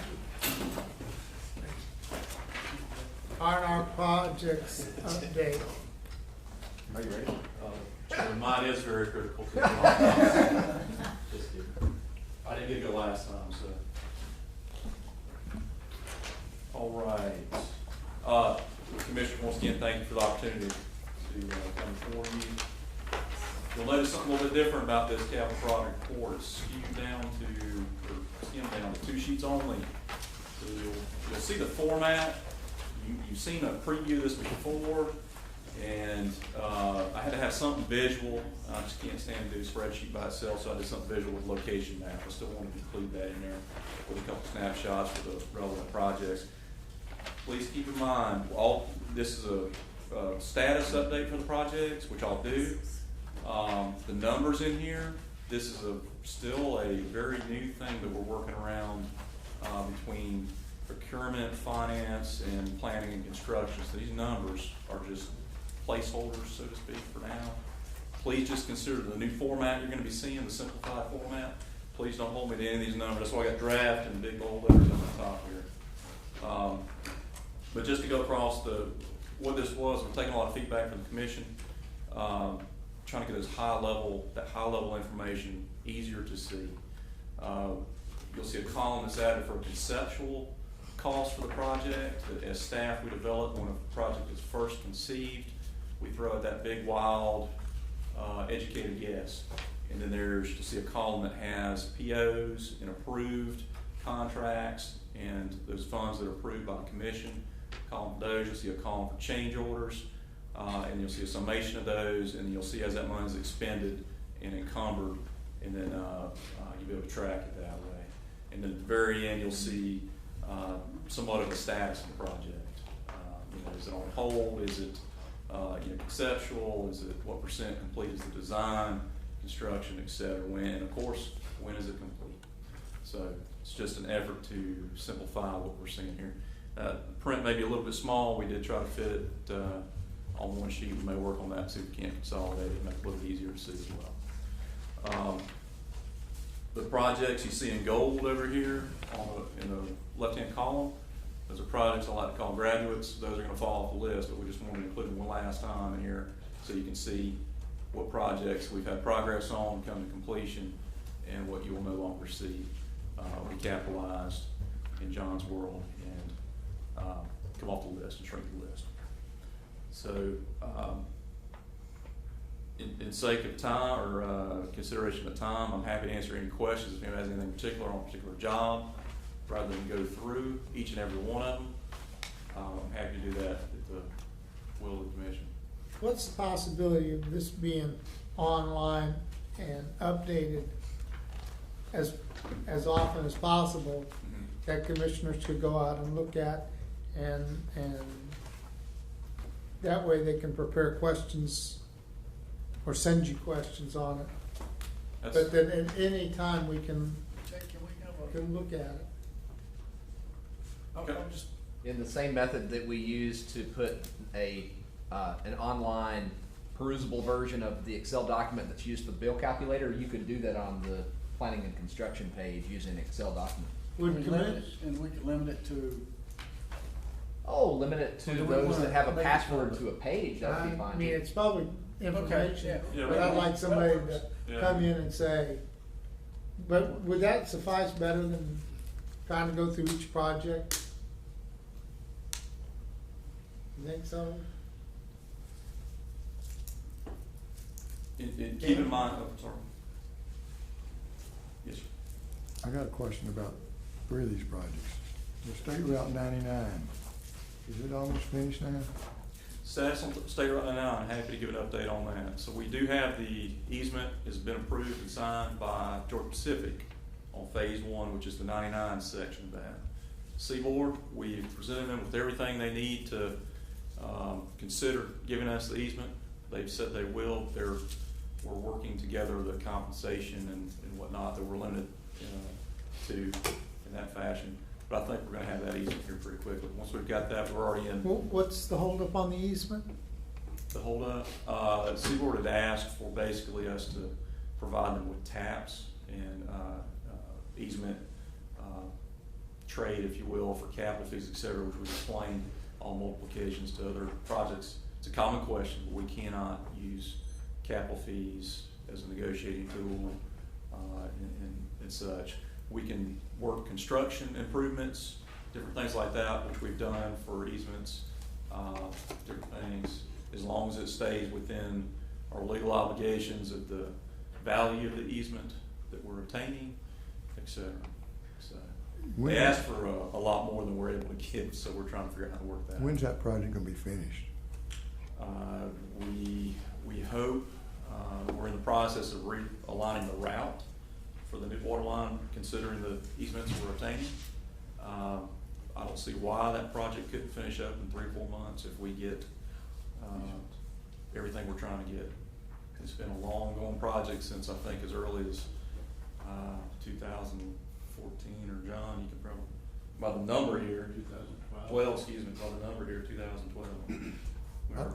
I think we need to review projects that take so long like that and just think about what happened and try to eliminate those when we get started on them. Absolutely, and I'd love to. Otherwise, we're spending a lot of time. We do. And you pick up and everything else. We do. This is the one that was initially held up by the GDOT Well, issue, right? I hate to lay it on them. Why not? They're not here to defend themselves. It was we love our friends at DOT, absolutely. It was I can definitely give a detailed history on that, and I'm happy to do that now. A little bit recap. There was 2 different design firms involved in the overall project. There was one surveyor design that did all the route surveys. I'm not very familiar with any, I don't have any contractual or contracts for the design as it was requested, so I don't know what the scope of the original design was. But there was obviously not existing utility location involved, and that's what happened. Once we got in there trying to install the lines, existing utilities that were not marked were found, and DOT would not let us get any closer to the edge of pavement than was designed to begin with. Well, we just need to expedite our projects. I mean, we're taking way too long on some of them, and people drive by, they see it never being completed. The next one is the village area, water and sewer. I understand they're not gonna start that till after the Georgia-Florida weekend. But do we know what our scope is on that now? Have we looked at that and know what they're doing and what we're gonna be doing? Right. This past week, we requested from the county the CAD file for that to overlay on our GIS mapping. It does not appear there's gonna be a large amount of overlap in what they actually have skimmed the project down to. The St. Simon's Island water improvement project as a whole includes a lot of water line down the ocean and different things like that. So we're taking a look. Anything we can do at the same time the pavement's disturbed, working with our friends at the county, we'll do. There's not a tremendous amount of overlap. Okay, the next one's the Magnolia Park water improvements. Now, is the EMC finished with the surveying, and have they got some preliminary plans? I spoke with them this morning. That is a City of Brunswick project that we're having an MOU with the City of Brunswick to participate in. EMC report this morning, 2 weeks, will have the survey complete. At that point, we'll get that, they will get the concept or the draft design finished. And they did say once we have that, they want to go out and do the subsurface locations where the proposed route is going to be for the new water lines, verify there's nothing in the way, and then we'll move on with the. Are they on schedule? They're on schedule. Todd, has the county mentioned to you that we're gonna be doing some stormwater drainage upgrades in the village area after Georgia-Florida weekend? Yes, sir, they have. And as a matter of fact, that's exactly the project that Commissioner Termsey is referencing there. Absolutely. They've been working with working with Ben Pierce there at Public Works. He's been keeping us very informed of what they've been doing. I was just thinking matters of, coordination and. Yes, sir. if we're all digging in the same area, you know, and covering up, repaving, and somebody, you know, all need to get the same hole at the same time. Absolutely, absolutely. Back to your chart, Yes, Todd. yes, sir. This is intended to be a complete status report for us, for our update, for our review. It is, and it is an overall status. It doesn't get too much into the detail of individual pay applications and things like that. It's an overall summation of the projects, you know, each project as a whole. So On the contract management side, what I've been accustomed to seeing on projects in the past, which were bigger projects, Yes, sir. much bigger projects, and much more a lot more details, a lot more activities. But we would have a contract start date, and we would have number of days to completion. And then we would be able to status that number of days based on where they were in their completion. And we could see if the project was behind or ahead before it got behind or, before we got to the end date. We would know 20% into the project if they'd only completed 10% of it. And so you could see number of days that had been completed based on some percentage method. And then when a request for a change order was issued, like we've talked about today, change orders, and well, that change order, the contractor, our design changes affected the contractor. But when a change order is issued, we would agree on a number of days that that the schedule was impacted. So if the contractor got 15 days for that change order, well then that added 15 days. If he didn't hit those days, then we could apply liquidated damages. That's how you keep the project on schedule, is you start tracking what the contractor's doing, and then you use the teeth you have to keep them on schedule. And as long as everybody knows that's going on in the front, then everybody gets along a lot better. Very easy, definitely we can do that, include that in there. Good suggestions, for sure. I got a question. I noticed there were a few items that's highlighted here. Any reason why they're highlighted? Yes, sir. The ones in gold in the left-hand column? Yes. Commissioner, are projects that are not going to graduate. They're going to graduate fall off the list. We just want to show them one more time. They're completed, and then they're going to fall off the list there. Okay, I got one question about Academy Creek odor control. I looked down this line here. It said it was approved for $50,000, right? They expended $36,000. What's remaining is $13,000. I see reserve for $33,615. What's that? That is a study that was done, and I believe completed, Mr. Jones, is that right? I'm sorry, what was the question? That's project 708. Yes, that was a study that was done to assess the odor control issues at Academy Creek. The $13,615 would be returned back into the undesignated reserves when the project falls off. The $33,615 is the amount of money that's spent in this budget year on that project. So we spent $36,000 in the beginning. Well, it's $50,000 in the beginning, right? That's No, what I'm that trying. As I read across here, that's what. That has not been spent, that was the budget. What it says expended $36,385. Right, 50,000 was the budget, the 36 was expended. Spent that. So you spent $36,000, right? Yes, sir. Okay. And remaining was $13,000. Right. But that's why I'm trying to ask, what is other 33? That's 33 on top of the 50? No, sir. That's the money that was spent this budget year. If you take the 33 and subtract, the 36 and subtract 33, that difference of 3,000 would have been spent prior to this budget year, since these are multi-year, projects. Those columns, Commissioner, help us track how much is available within the. So it's still within the $50,000, right? Yes, sir. It's still within the 50. The Okay. approved total, right. The Okay. approved amount, the PO was 50,000. Still within that parameter. Yeah, I'm looking at the other one too with assessment to right above that 49, 75.49. Okay. Thank goodness you picked one that's, the numbers are fine. There's several on here that, like I said, it's a work in progress, and it's format That's why it's called a presentation. draft, huh? Yes, sir. Format presentation more than anything right now. Did we approve those studies? Those, Assessment studies? Yeah. Dunbar Creek and Candy Creek. Those studies were done last year, Yeah, or started last year. yeah. But I mean, at what level does that kind of stuff, just from my knowledge, just from my information, at what point does stuff like that come to the commission? Mr. John, forgive me. Anything over 25. Normally. So like the rate resolution study that we did, for example, that came before the commission. I got you.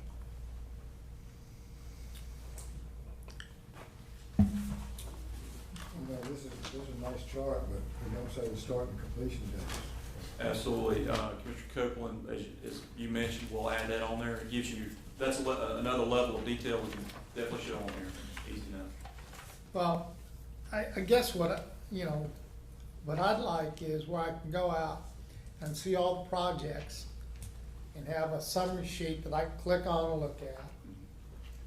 And if I really wanna, understand the project better, I can click down to include having the program project in there that tells me, or similar software, that shows me all the information I wanna know and how much we want. That may be way more expensive than we can afford, but that's what I'd like. Is that open gun style?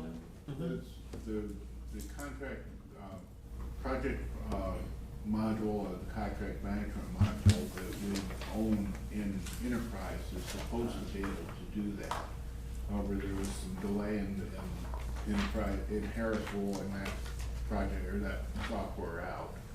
And there's another, the person that was supposed to be implementing that for us is currently working on customer service issues. So those, we're leaving her to concentrate on those, so let's get those resolved. And then I spoke with Annette last week and Todd about getting back on track to get those modules of our software up and running and functioning the way they're supposed to. Well, how much more do we need in customer service programming time? I'm not sure. That's she's the one, Victoria, implementing those things. She's in the process of wrapping up the conversion from Paymentus and bank card to BB&T. We had set a July 1st deadline on that. I'm hopeful that we can reach that, but it may be another month before we wrap that up. So perhaps by the end of July. Okay. Well, that's really where I'd like to go. Is, and this is just a summary information thing, but it'd all be there. But I don't want it necessarily to where everybody can look at the project list. But, if we get an open records request and we can give them the information. Yeah, that can be limited by access first into our networks and then secondarily access into the financial software.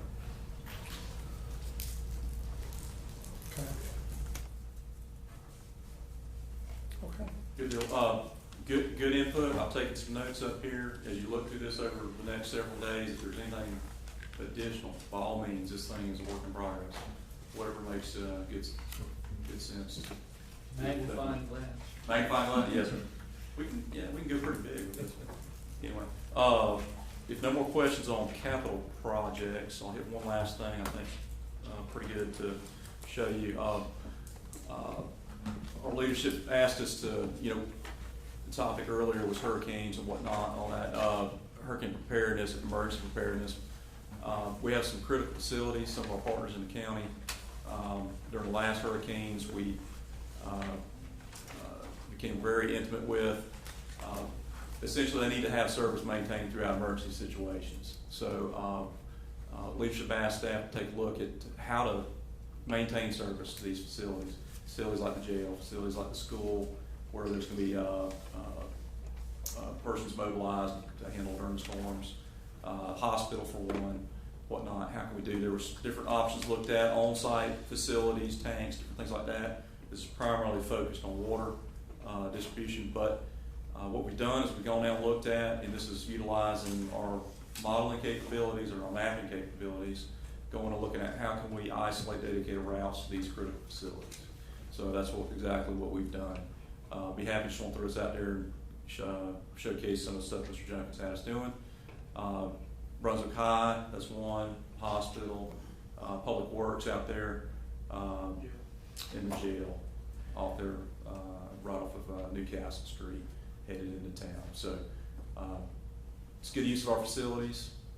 We can operate these things largely remotely during events like that, generate backup and whatnot.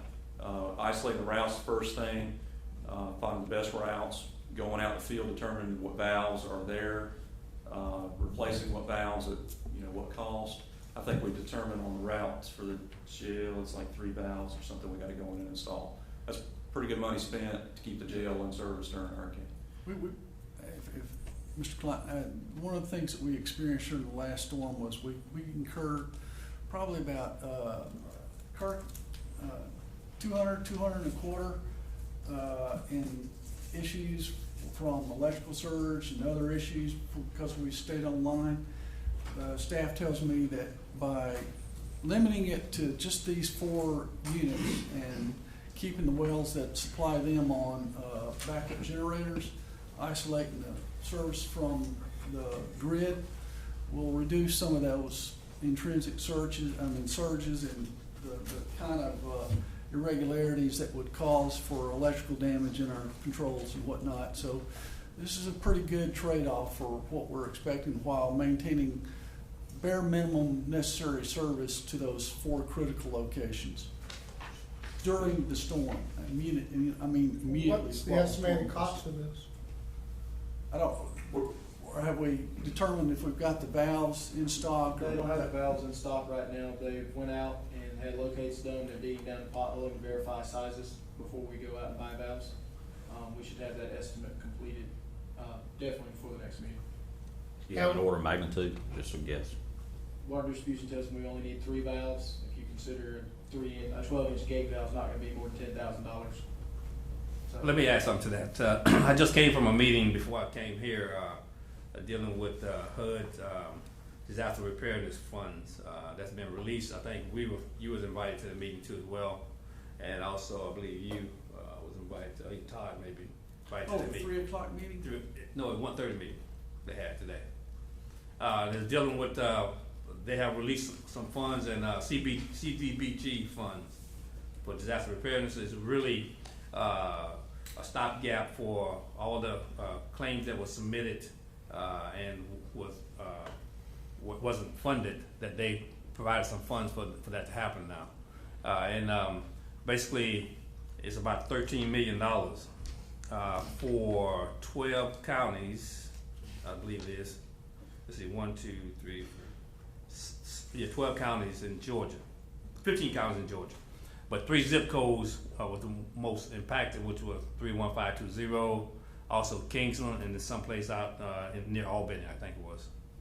So the 3 counties that was impacted the most will get 80% of the money. So if we went by earlier before the meeting to drop off and talk to them about a couple other things as well. So if we talk to them, they can line us up. They can line exactly what's going on. Basically, we talked about whatever needs we need. If it's tied to housing, it's tied to infrastructure, then they will definitely look to fund those things. And we get approximately about $30 million going to be added to this area here.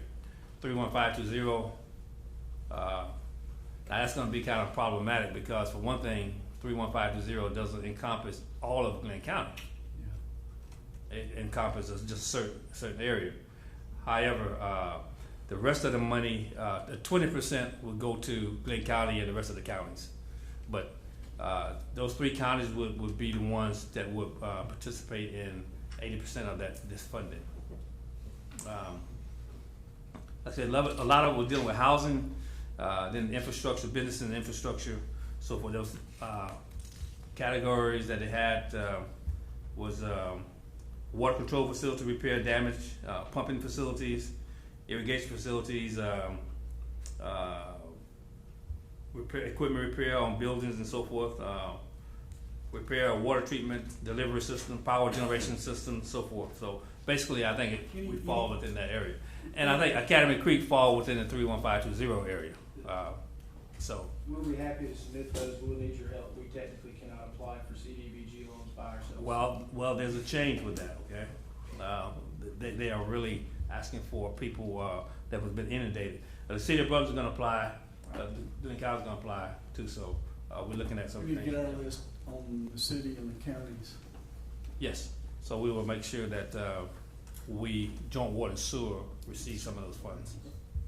Yeah? Thanks, Judge. Yeah, is our funding source possible? Yes. Good deal. All right, any more questions? Do we anticipate this being done before this? I mean, I know it is hurricane season, but it's not really the meat of hurricane season. Yes, it will be done as soon as we get them in the ground. Thank y'all for that, by the way. Okay. Ready for financials? This too will be brief, Commissioners. Is asked to, on the balance sheet, is asked to send out a explanation of changes for every line item in the balance sheet, so I won't go through that today. If anyone has any questions on those, please give me a call. That also included the cash balances on the following page. On the third page, you'll see the combined revenue statement for the, that should be the first 11 months of the year. You see our actual net revenues over expenditures and capital before any capital improvement fees, lost, or contributions and grants. Year to date, we're at $1.18 million, or $1,882,000. We expect that probably the next column shows that we have $1.5 million of encumbrances out. Those certainly will not close in the next before June 30th. In fact, over the last week or 10 days, Mr. Burrows has been doggedly contacting all of the division superintendents to see which purchase orders will be closed and get them closed out if you need to before the end of the year. Otherwise, they're going to be liquidated, or not liquidated. They will be canceled, and no monies from those purchase orders will carry over into next year's budget. So that being said, we should close out the year somewhere in the $1.8, $1.9 million of revenues over actual expenditures on a cash basis for the year, which hopefully will afford us to transfer some additional funds into the R&R reserves.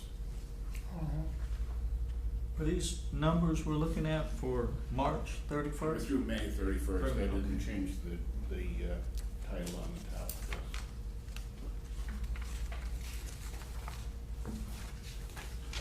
And all of the pages following that are various levels of detail of those summaries.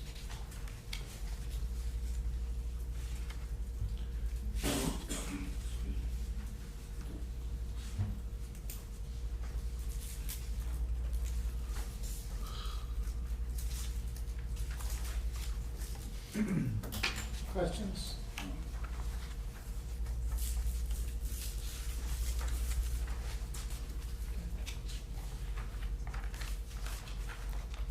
Okay, if there are no questions, commissioners, comments?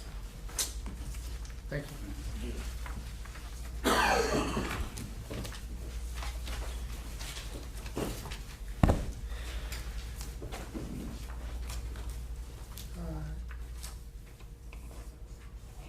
Executive Director's update? Mr. Chairman, just a few items I'll try to rush through since we're a little bit late, but we did get a notice that we'll be receiving $40,000 in reimbursement from our FEMA applications from the storm. There's still some others outstanding. I'm not sure what those amounts are. Emergency preparedness, it's timely that the mayor brought to our attention that CDBG might be available. Staff's been meeting last few weeks, talking through some of the needs we have, looking at some of the pieces we've got to put together to be more prepared in the event of a disaster. I'm sure as a result of what we got heard today, we'll be following up with Jay and the rest of the staff to see about implement some things that funding was a holdup. Mr. Klein mentioned the fact that we are securing water during the heart of the storm for our critical sites at the hospital, the jail, Brunswick High, where the first responders will be staged, and the EOC. One of the things that came to my attention as a result of an email that the mayor sent on a company that I think does the same thing as a company I was familiar with, Water Company of America, which is the one I'm familiar with, has contacted us, and they want to essentially offer their services. And their services are such that they go through the digital data file of your customers to see where you might have customers that are not properly billed or not properly coded for the service they're receiving. They have algorithms that just kind of go through and find all that stuff. They want to come through and talk about their service and what they can do for us in August, so I'm going to set up a meeting for them to come and talk to us, and maybe a couple of the key commissioners need to hear this in case there's interest in pursuing it. One of the other things I wanted to note, that as a result of some of the discussions we've had this year, we're going to be moving forward with quarterly budget reviews with each of our staff managers to look at where they're at on a quarterly basis. We're going to go ahead and start this in July this year, just to get on to get good in good form and practice and understand what the expectations are further down the road. One of the concerns that's been raised here of late, we've talked a little bit about the odor control at Brunswick, at the Academy Creek.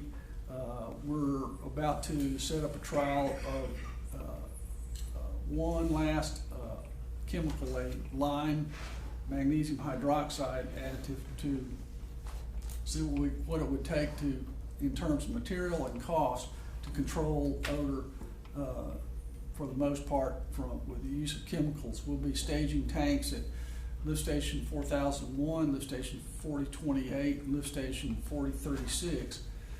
And if everything goes well, we get our mixers and everything in operation here in the next week or so, and know that everything's working. We should be receiving deliveries. And Kirk, 2 weeks out, maybe we'll be putting the stuff in and start collecting data on how much impact it has at the plant. Scheduled start ejection of chemicals July 2nd. July 2nd, okay. What kind of order of magnitude costs associated with it? It's looking like about three, A little over 3 if you $300,000. based on the estimated volume of usage, which would be the entirety of flows to Academy Creek for a year. And the reason I ask is, we talked about the filters earlier, which supposedly would fix that as a capital item. I'm just wondering at, what point do we? Filter won't fix odor. Oh, I thought that was one of the 2 problems you said it would fix both. That was the 2 problems Commissioner Turnipseed said we had. Filters are correct one of the problems. Oh, okay. All right. Well, never mind. Misunderstood.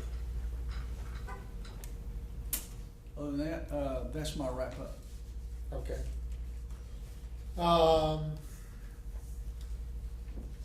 Do we need an executive session? No. Okay. For my wrap up, I throw it open to any of the commissioners that have anything that they'd like to say. No, sir. Okay. Just for future meetings, if y'all don't mind, keep those of us in mind who are not, I'm sorry, this thing, I thought it had silence.